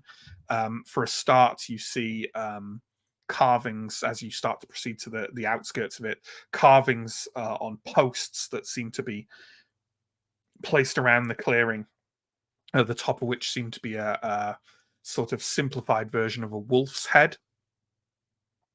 That basically, as you go past one, Anton turns to you and says, "This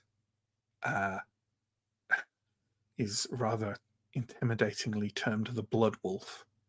It is the god of the Byags. I would have expected a bear as well, but here it is. Just so you know, don't lean on these or something. Don't disrespect anything with the head of a wolf on it, perhaps, would be my best guess. I doubt you had that in mind anyway." I didn't. I shoot a very severe look at Farron, which has no effect. Sure. Okay, you walk kind of into the outskirts of the settlement. You can see kind of like places there are kind of boxes and crates piled up against what needs to. There's kind of a little inlet that comes off the lake to like a fairly shallow river, which turns as it moves through the settlement into quite a light stream.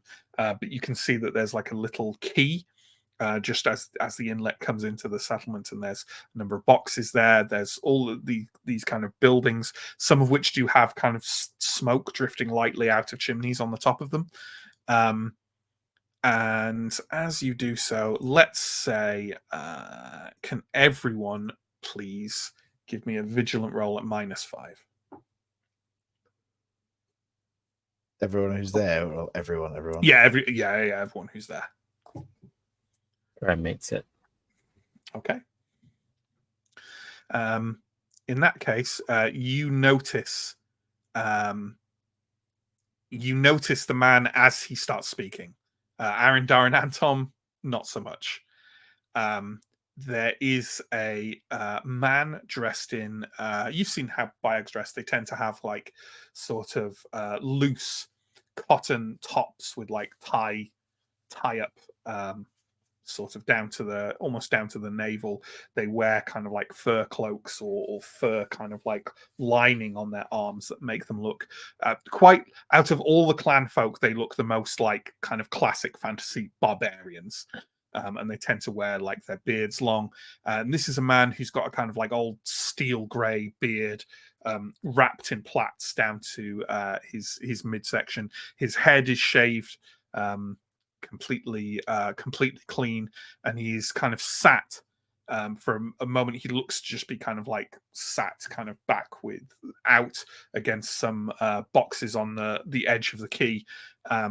It takes a moment for you to rescue. He is sat there, but kind of your eyes play tricks with you for a second until you realize he has no legs, which is quite unusual to see. Kind of like, it's the kind of injury that Steo would have seen a lot, kind of like war veterans taking that kind of damage, but less so, certainly not maybe among the clans folks, something you tend to see. He speaks kind of couple of words and then sort of shakes his head. He almost seems to be kind of like waking up a little bit, perhaps.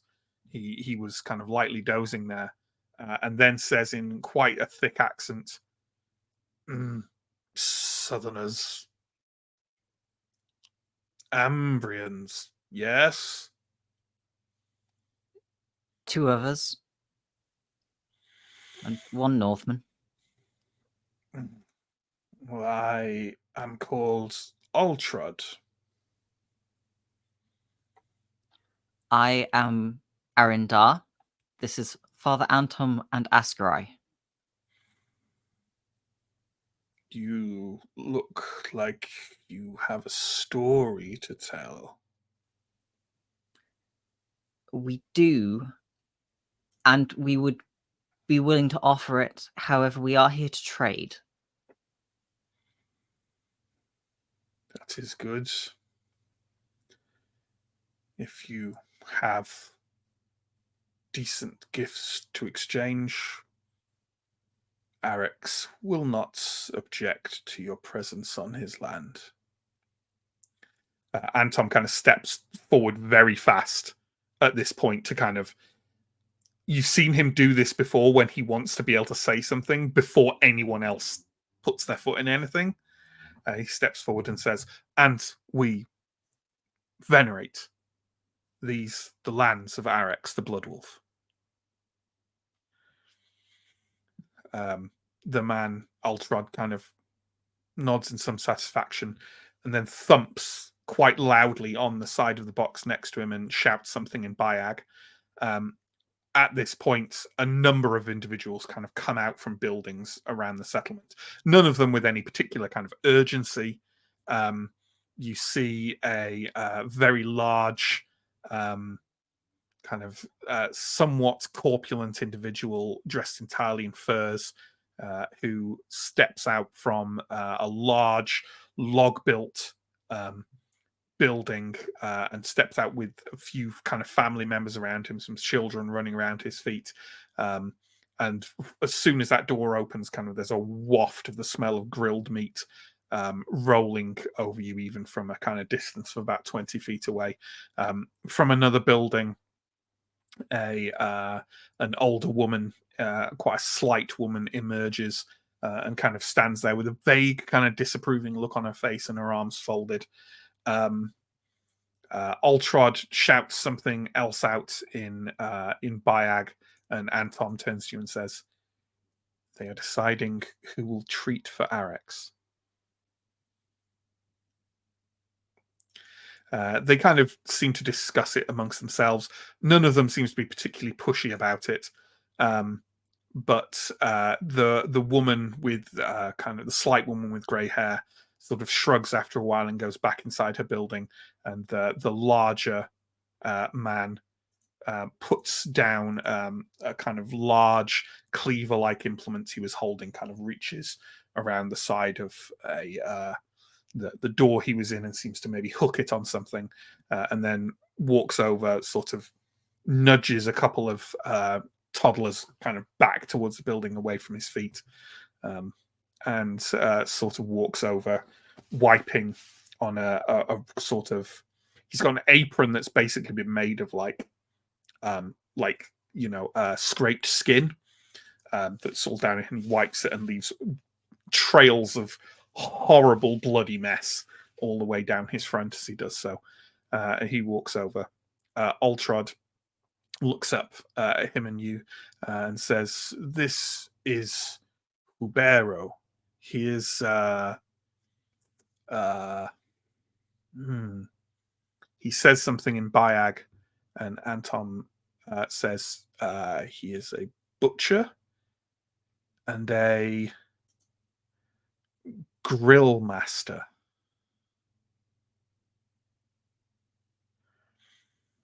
Anton kind of doesn't quite know what to make of that.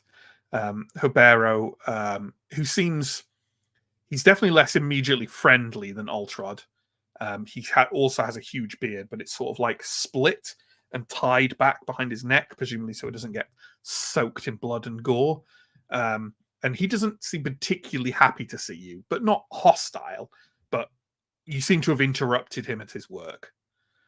That's the kind of vibe you're giving off. He mutters something, and Ultrod says, "Hubero wishes to know what you have brought to offer Arex on his lands."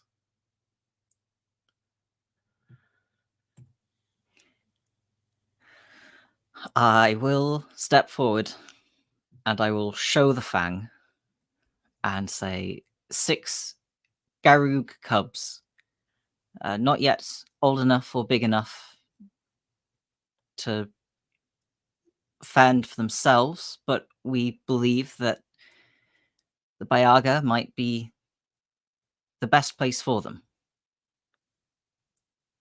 He kind of reaches out to look at the fang, if you will allow it. I will allow it. Ultrod takes it off you and kind of peers at it, blinking. You think maybe his sight isn't amazing.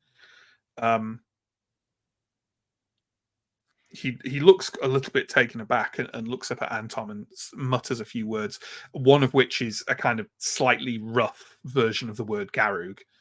And Anton kind of speaks a few things in Bayag and then turns and says, "I don't think they call them Garug, but he seems to recognize the tooth." Ultrod kind of reaches up to Hubero, hands it over, speaks to him in Bayag, and Hubero kind of grunts, says something to Ultrod, and Ultrod says, 6 cubs. 6 cubs. We fought their parents, and it was certainly a fight. We did not realize that they had young with them at the time. You bring 6 cubs for the Blood Wolf.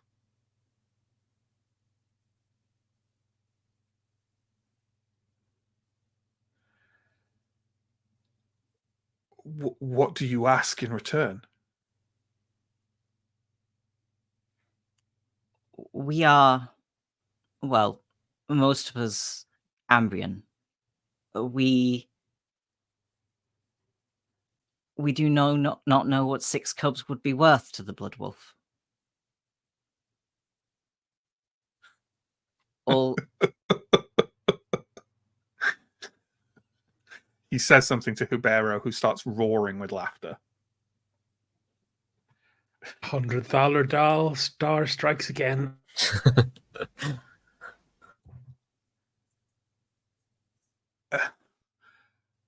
There is nothing here by the Great Water that the Blood Wolf could offer in exchange for such a gift. Maybe when more of the clan is here during the heart of winter, we have nothing to give you. We could offer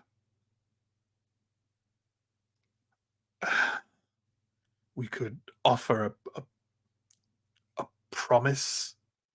He says a few words to Anton in Bayag, and Anton says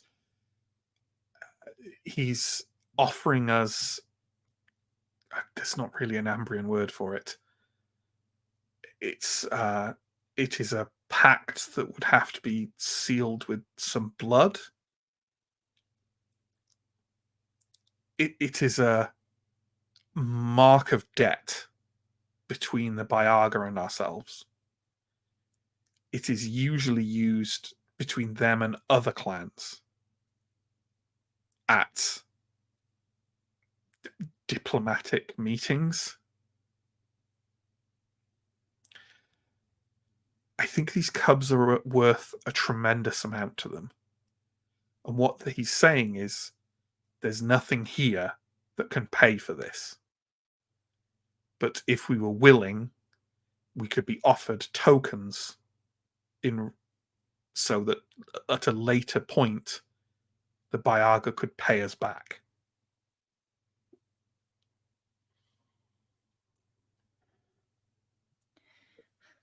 I think that does make sense. We don't want to He keep them. says he So says a few words of Bayag back, and Altrod kind of mutters something and waves his hand and says, "Oh, they are happy to give us some supplies," but he says that will not begin to touch the debt. Perhaps some supplies and sundries, any thala or other coin that they may have, but if all they have to offer is a promise, then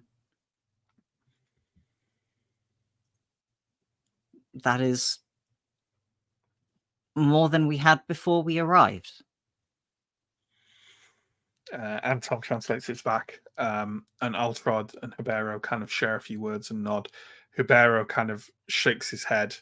He almost doesn't seem to actually believe you, and kind of asks a few questions. Anton responds, and Hibero kind of nods and sort of waves, and a few of his maybe family or extended family come out from the building they were in. He shouts a few words to them. Some of them come over to where he is, and others kind of vanish back inside. And he kind of gestures to Anton, and Anton says he wishes to see the cubs. While they do so, Altrod will prepare, I suppose it is like a promissory note. And then they will happily trade. Excellent. Are we leading them back to the ship? Yes. Okay. You head back with Hibero and what seems to be like a few of his, maybe, if you had to guess, you'd say maybe a couple of brothers, a couple of daughters, and maybe like there's an older man there, maybe like an uncle or a father. They see the Zarek and like call out a few words to them. The Zarek respond, or all in Bayag rather than Zarek. Hibero kind of like climbs up the side of the sloop. For people on the sloop, it like tilts noticeably slightly as it does, so he's really a huge man, and kind of stomps over to the hatch, peers down at the kind of yowling cubs inside. There's a Zarek also kneeling by there, kind of tossing them down a fish as it does so.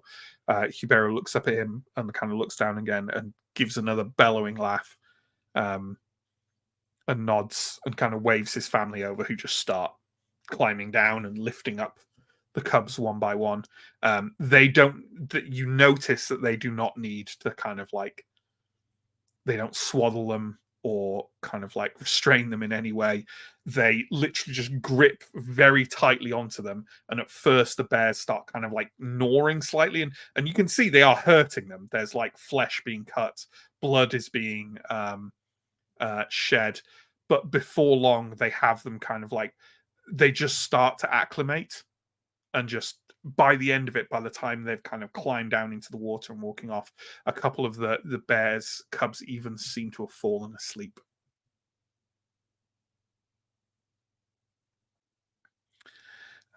As they kind of walk back off into the woods, one are someone who maybe looks like it's Hibero's wife or partner, walks out kind of with Altrod in her arms, He is carrying with him what looks to be a stick, maybe a couple of feet long. It's very kind of elaborately carved with a lot of wolf's heads along the side of it. It has 6 green ribbons tied around it in quite complicated and specific knots, each of them kind of identical along the shaft of the wood. As he comes over, he holds it out to Father Anton, who sort of gives him a kind of deep bow and holds it from both ends and kind of holds it in quite a respectful way. They share a few words of Biag, and then Ultrod shakes his head and says, "I was not expecting this today, Ambrians. You have made an old storyteller's year. I will get much use out of this at the next gathering." We hope they serve the Biaga well and have much longer and better lives than they would have had where we found them.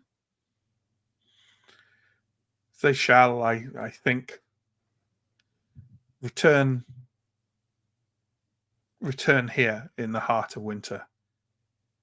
You will have to walk across the shore when the ice comes. We will pull fish from the great water. We will bring meats and roots. We will throw a feast for you, and then we will discuss what the Blood Wolf owes to you.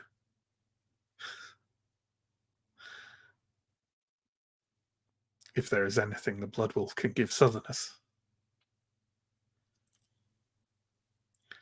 As he speaks this, several of Hubero's family arrive through the trees with 2 whole roasted stag that they're carrying on like massive skewers. The smell of it is unbelievable. It has been kind of like coated and glazed with a kind of like a sugary glaze and herbs, spices. It smells unbelievable, and they hoist it up to the Zarek on the deck.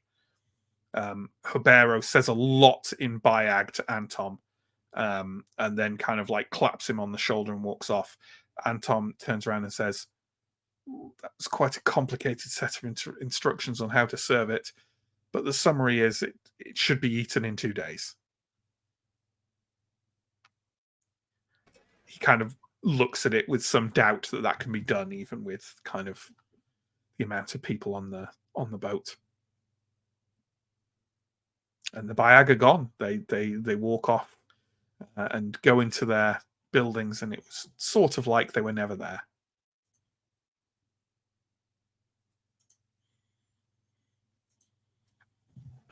So I'm assuming you didn't make the 100th thaler. They didn't seem to have 100 thalers, Dio. What did you get for them? We got... How do I put this?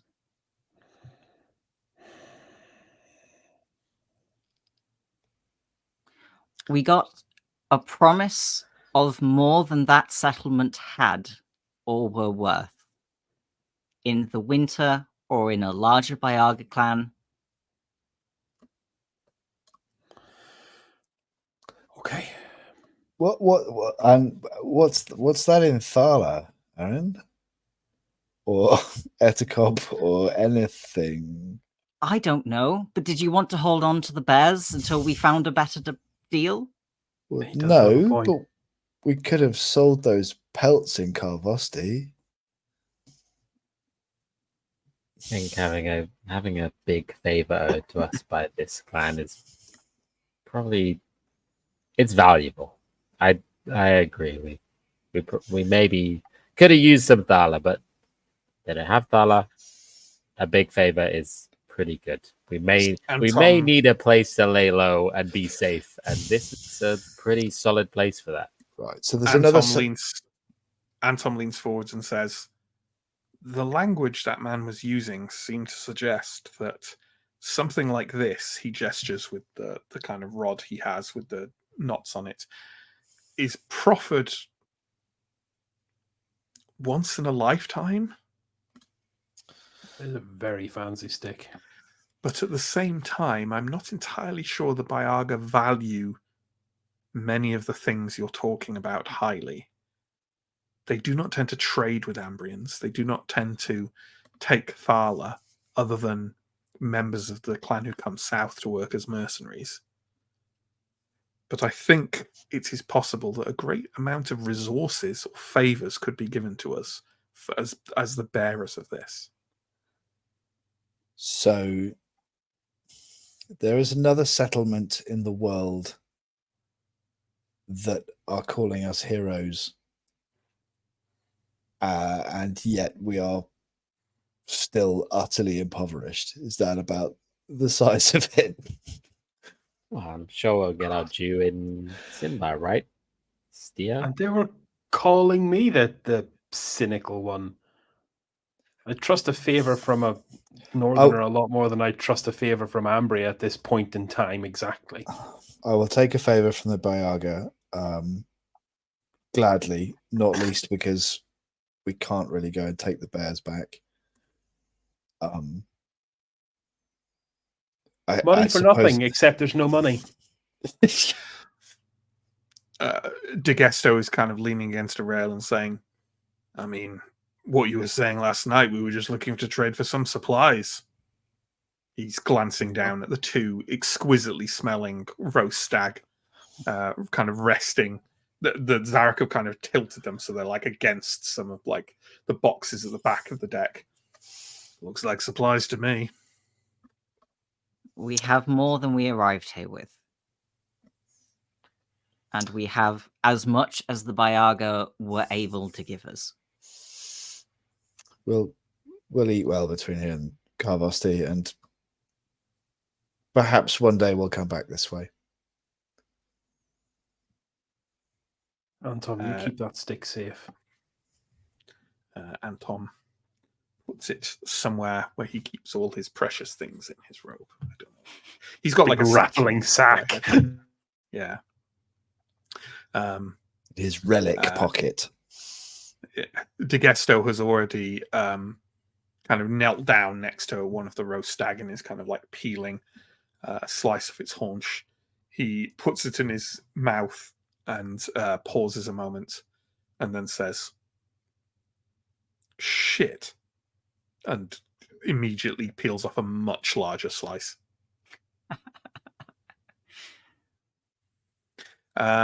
Okay. It is. We've got a bit of travel here now, so we're going along the shoreline, kind of to the kind of along the north shore and then the east shore of Volgoma. Is there anything we particularly want to do? Are there any interactions, conversations, anything like that to want to do? It's going to be travel. Going along the shore takes a lot longer than going directly over, and you're in a ship that travels much slower than the original Zarek vessel you went over. So you're looking at like probably about 3 days worth of travel, if not maybe a bit more. So is there anything we want to do during that time? It's a similar route to the way that we came, right? Like we'll be passing by or through those, like that kind of archipelago up in the northeast where we know there to be pirates and stuff. You'll be passing it to the north of it. So you're sticking to the coastline, whereas before, right, we're going. Okay. Yeah. What happened with the Zarek ship originally is they came up the east coast, and then they kind of went along the south of the archipelago, directly across Volgoma. You're just going completely around the shoreline. Okay. So you will go around the archipelago, but not alongside it or through it in the same way that the Zareks did.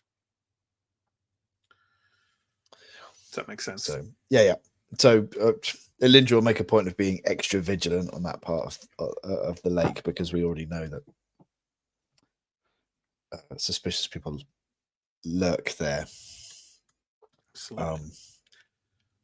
But yeah, aside from that, I don't think there's anything. We happy to kind of move it along a little bit. Yes. Okay. So the next 3 days. As we get to Karvosti, maybe keep an eye out for this rock that we have seen. Sure. I don't know exactly where we're landing, but yeah, sure. So as the 3 days pass, and they pass pretty much without incident, it's getting slightly warmer every day, but not so much. But basically, the meat is gone before you need to worry about the lake flies and the increasing in heat. It is probably safe to say it is the best prepared meat you have ever tasted. It kind of, most of it basically melts in your mouth, and you're not entirely sure what kind of herbs and spices Hubero puts on it, but you miss it when it's gone. You know, the sort of the supplies prepared by the Zarek are also very nice, but there's the title grill master seems to have been exceptionally accurate in this individual's case. 3 days pass though, and you know what I'm going to say is let me think about this. I'm just going to check an image a second. No, okay. You don't see any sign of the rock. You know, you don't know if it's on the shore or near. It seems to be near the shore in the map that's the high priest put in your brains. Yeah. But you can't tell if it's exactly on it. You keep your eye out for it, but don't see any sign of it. And near the kind of like probably. So it's been 3 days. It's the 4th morning after you've left the Zarek village, and the Zareks led by Lorel kind of bring the sloop to a halt near the shore, like they did with the Bayag settlement. And Lorel talks to Anton, and he turns and says, "This is the closest point to Karvosti." She says to just head straight east. We should be there by noon. Great. Oh, back to the jungle then. Okay, so you all climb down, giving your farewells to the Zarek, who essentially every Zarek wishes to embrace every one of you, which is time-consuming but quite friendly and pleasant. You all make your way down to the shore, and the eastern shore is slightly less, at this point, slightly less stony and more earthy, as it just leads more or less straight into the tree line. And as the Zarek wave their goodbyes and pull away, Malamai stands on the shore for a moment, looking a little bit wistfully after the boat, and just sort of shakes his head slightly, shrugs and turns around to join the group. Marching through the forest, I suppose. Yeah. Gonna sort of Back to work. pat Malamai on the shoulder and say, "Stay focused." I will. don't Cold as worry. ice. You'll get back there one day, buddy. I think I might. He shoulders. Chris, Jesus Christ, he won't. He shoulders his bag and walks alongside the rest of you. Again, is there anything? So you're trying to make your way through the forest, subtly, quietly, minimum of fuss, directly towards Karvosti, right? Yeah. Yes. So. Keeping Yeah. a very close eye out for hostile parties of whatever form they may take. Well, you don't seem to encounter anyone traveling through the nearby forest, and it's very easy to just head straight east. Askarai, you're usually scouting ahead. Can you give me a vigilant roll, please? That's a 9, which makes most rolls. Okay. You perceive after about 3 hours of travel the shadow of the plateau of Karvosti on the horizon. You also notice there's a great deal of smoke rolling, not from a central point. There seem to be, I mean, it looks like a lot of campfires coming from the north end of Karvosti. Coming from the top of the plateau. You can't tell. Okay. But from the direction of Karvosti. Mm-hmm. From the north end of the plateau. Oh. The north end is, if it is up on the plateau, it's the end that we arrive on, right? Like that's the north way end up. is where the path upwards is, correct? Yeah. I'll point this out to the group. There's smoke coming. I don't know if that's How was he burning? If it's a large camp inside, outside. That's not the fire. That's not the smoke you get when a town burns. Question is it Ambrian smoke or northern smoke? I'll tell you one thing. That's an army. If it's High under siege, Chieftain's army, Ambrians. We'll find out.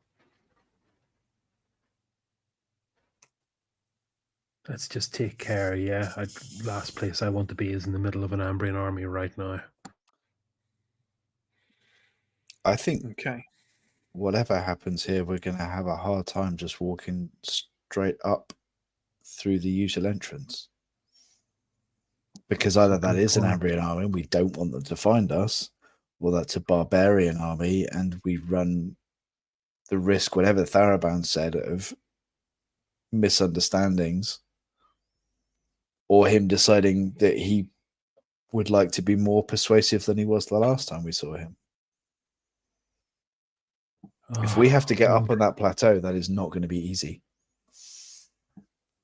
we just One need problem at a Eusebia. time.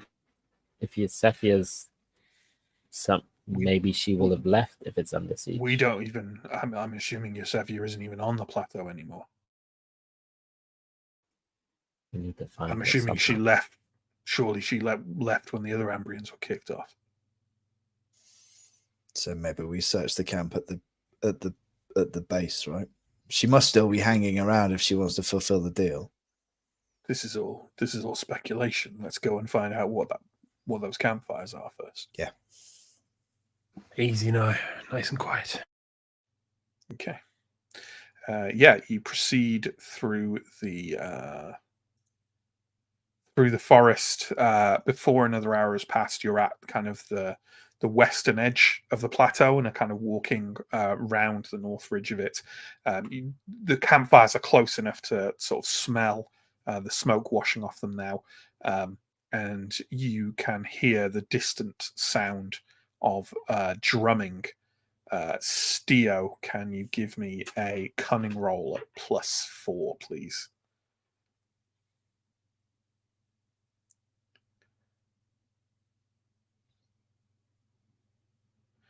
Is that a yes? Yes, that was a success. Those are Ambrian war drums.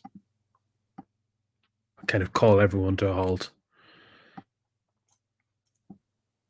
Do you hear that, DeGesto?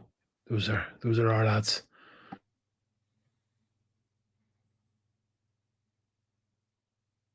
Yeah. Those are war drums, infantry. Let's try and get closer to that camp and then we can decide what to do. Aye. Askra, you're on sneaky duty. Me and the loud lads here will hang well back. Do my best. Guessing if we find any outriders, we're not trying to pick a fight. Remember, we are Ambrian. There's no reason why they're looking for us. There's no reason why they should be looking for us. We haven't done anything wrong that anyone need know about. The caveats. I think there's a number of Ambrians that know exactly what we've been doing. Not all of them, but that camp is bound to be full of sellswords. Just walk in like we're meant to be there. At least get close enough to think about whether that's something we could do. Yeah. Askra, go get the lay of the land. Okay. Askra, can you give me a discreet roll at -5, please? It's an 8 or less. So 13. Okay. You are definitely spotted. As you start to get close to the camp and you can kind of see campfires through the trees and a lot of people moving around, you hear a sort of soft, kind of but heavy padding of a horse near you, wearing kind of with muffled hooves. Like this was a thing, like there's basically little soft padding around things so the horse can move a bit more quietly. And a voice calls out, You, in the mask. Hold. We'll put his hands up. You turn around and there is a Queen's Ranger on horseback with a couple of other Queen's Rangers on horses nearby who seem to be padding through the forest trails around the base of the plateau. The Ranger says, "What's your business here, Changeling?" We were headed to the camp. We saw it nearby. We thought we'd head in with sellswords. You all Ambrian? Yeah, all from Ambria. Come on, let's have a few more of you out here. We can see you in there. If no one stops him, Anton is going to be the first to move forwards. I think it's probably a good idea, priest. No one's going to stop him, so Anton is going to walk out and immediately offering a blessing to the Queen's Ranger, who looks a bit startled and then immediately passes the sign of the sun in the air. Says, "Good afternoon, Father. Is anyone else kind of coming out of the woods?" De Gesto's lurking, I'll tell you that. I think if we're in a position where we can kind of see each other, I will attempt to, with meaningful looks and gestures, imply that De Gesto and Malamai should probably go, but Steo and the recognizable ones amongst us, maybe not. So Revelia, basically send out the NPCs. Sure. Whether or not they understand or agree to that, I don't know. But it might not be a good idea for De Gesto to show his face to a Queen's Ranger. Oh, that's true. De Gesto is also ridiculously sneaky. So when they said they can see the rest of us, a good odds are in our favor that they didn't mean De Gesto. Yeah. He is going to pat Malamai in the back and kind of half shove him forwards, though, which Malamai kind of nods and walks forwards. He's got, as far as you know, he's got no reason to be timid about it, and he kind of smiles and walks out and raises an arm. Anyone else? Yeah, I think Alindra will gesture for Revelia to do the same, and look at sort of Steo and Aaron and be like, Aaron was going to step forward, but she knows what having a head shake from Alindra means. So he'll stay back. Okay. I think that's enough. The Queen's Ranger just kind of looks over you and says, "All right. Well, no trouble, all right? This is a camp under military law. Just behave yourselves." Of course we will. What is happening here? We've just arrived and seen the camp, but we don't know. Is Kavossi under siege? Is there a war? I think you'll have the answer to your question in a few moments' time. If you've got coin to spend and want some food and supplies, go to the central camp. You'll be able to see it. It's got the biggest fire. And like I said, behave yourselves. He kind of pulls in the reins of the horse, and they all kind of ride past you quite slowly. A couple of them kind of peering quite close at you, but seeming to find anything to particularly address you about. I'll put his head and continue towards the camp, I suppose, once they've left. Sure. Once they've left, I'm assuming the others of you are also kind of going to join the group. And yeah. Just didn't really want to be like, "Hi, we're the heroes of the sinkhole." Hi, heroes of the sinkhole. No, I get that. Okay, so as you move into the camp, you can see immediately that there are a lot of infantry here, a lot of archers, but more than that, there are mages moving back and forth between tents. And more than once, you see several panzers sitting by the fires in full armor, perhaps there to serve as officers or to bolster the regular troops. There is also a group of engineers arguing around a towering pine that's starting to be cut down. De Gesto kind of wanders away from the group slightly near them and then wanders back as you proceed onwards and mutters under his breath, "They're constructing trebuchets."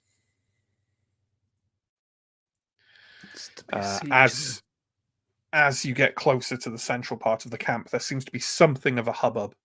The central part of the camp seems to be quite close to the ridge path that leads up towards Karvosti, and you see that there is an individual dressed in very fine clothing, bearing the House Kohenor symbol of the flaming pine, who is being escorted by 10 panzers, riding up to the base of the cliff, to the base of that ridge, and then up onto it, and everyone in the camp is kind of stopping and kind of staring and watching this happen as it does so, and a kind of hush falls over. Once the herald is about halfway up the path, with the panzers behind them, he takes a few steps forward and shouts in a very loud and booming voice, "Corinthia Nightbane of House Kohenor, Queen of Ambria, rightful holder of the Throne of Thorns, and the Slayer of Darkness, wishes to inform the chieftain of the barbarian clans that he has 3 days to grant her people full access to the cliff of Karvosti, including all underground chambers and those concealed by mystical means. Failure to comply with these terms will not be tolerated and will result in the immediate and uncompromising annexation of what the barbarian folk call the High Chieftain's Cliff." There is a silence after this, occupied only by the hooves of the panzers and the heralds turning their horses around and riding back down towards the camp. And I think we will leave the stream there, folks. So thank you very much for watching. Thank you very much for participating. To my lovely players, as always, if you've got any questions or comments, sling them into the chat and we'll address them. In the meantime, I'll do a little bit of promo and some shout outs. If you check below this, there's a number of links to YouTube and to Twitch. You can find our videos variously on there. We stream on Twitch, then it all goes to YouTube, like everyone does. You will also find links to Discord, to Patreon, to social media. If those are things that interest you, check them out. Thank you. I don't know how much. Did Johnny do all the usual shout outs, or did you do all the usual shout outs on Monday, John? I did the usual shout outs. Okay. Well, you know what? There was some stuff last week that I forgot to shout out. So you may have already done it, but I'm going to do it again anyway. Thank you to Biff the Boss for the bits. Completely forgot to acknowledge that. We rarely get bits, so that's bad. I'll just read out the stuff from around there onwards. It's all fine. Thank you for your resubscribes from Azimuth, from ATCB Gaming. You're welcome. And Night Bites gave us a resubscribe today. Thank you very much. Thank you for the follows to Funked Tune, Where Is My Pint, and Zero Daylight, a collection of names there. So there we go. John, sling us them comments and questions, please. 42 is the standard dog based on the Queen's dogs. It was unclear whether this comment referred to Corinthian or Corinthia or. I've got to assume it's the former Queen, Queen's corgis, because I don't know if Corinthia has any dogs. The standard Imperial British dog is not because I call a corgi a small dog. You see, what's a medium dog? It's difficult. No idea. A collie is a medium dog. The collie's a big dog. No, I think a collie's greyhound medium. or a Dane is a big dog.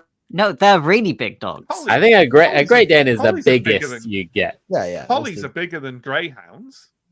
No, greyhounds are bigger than collies. Are they? At least No. maybe not. Real big collies. Thinner though. Maybe not in I terms know of weight, a but really in terms big of like collie. height and length, greyhounds are bigger. You're than- thinking just- of whippets. Whippets are much. Whippets would be kind of I collie am- mass, but slightly more. I am from gangly. I am from Lancashire, so I may be thinking of whippets. Well, maybe. Yeah. I think Greyhounds are pretty- collie's pretty much in the middle. Okay. All right. Well, this seems to be the consensus. A collie is the standard dog. decided. Stephen, you'd think that, but in 1968 there was a change of legislation in the UK, and the standard dog size is defined by the dog they have on Blue Peter, which is a lab, right? Lo- Strange. last time I paid attention to the Blue Peter dog, it was a lab. Yeah.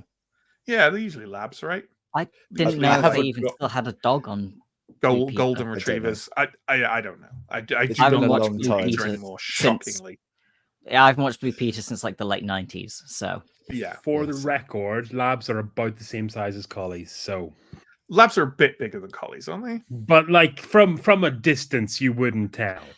I think But, like like, even we're saying size hang on. aside, hang on, we're saying collie. I assume we mean the typical border collie, but we could Yeah, also mean yeah. a rough collie, which is smaller, or a Scotch collie, which is also smaller. No, the Or- border collie, of course. Yeah, okay. yeah, border collie. Border collie.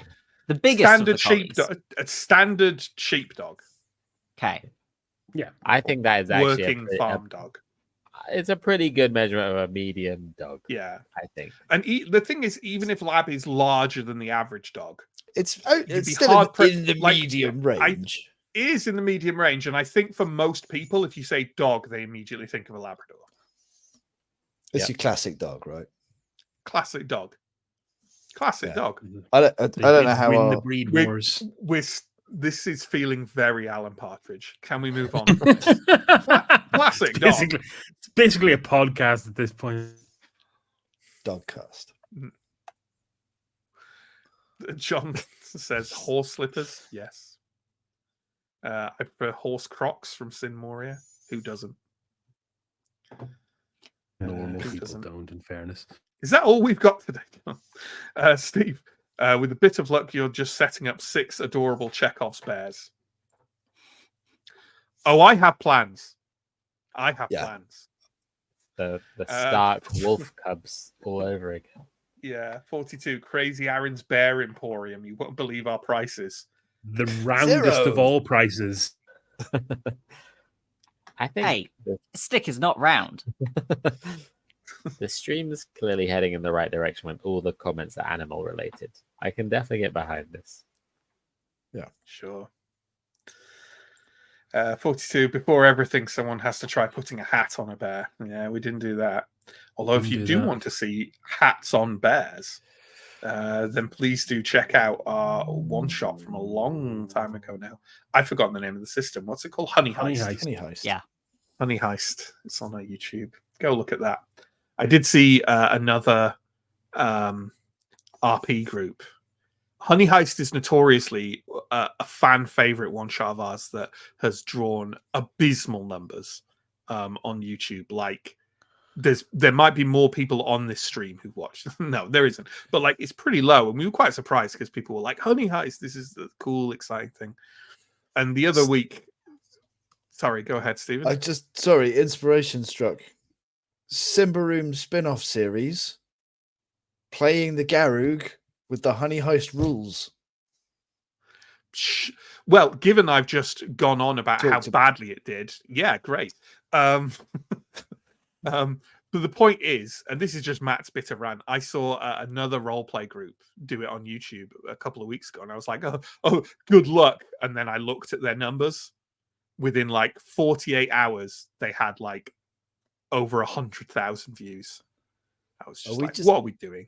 What are we just doing? bad at this? We're just bad at it. It's fine. We're just bad at It's it. fine. Yeah. They're fancy. They have like a studio. They have like they were a channel started by a Z-list internet celebrity who's since been cancelled for a second time. Like they've got a certain internet cachet, you know.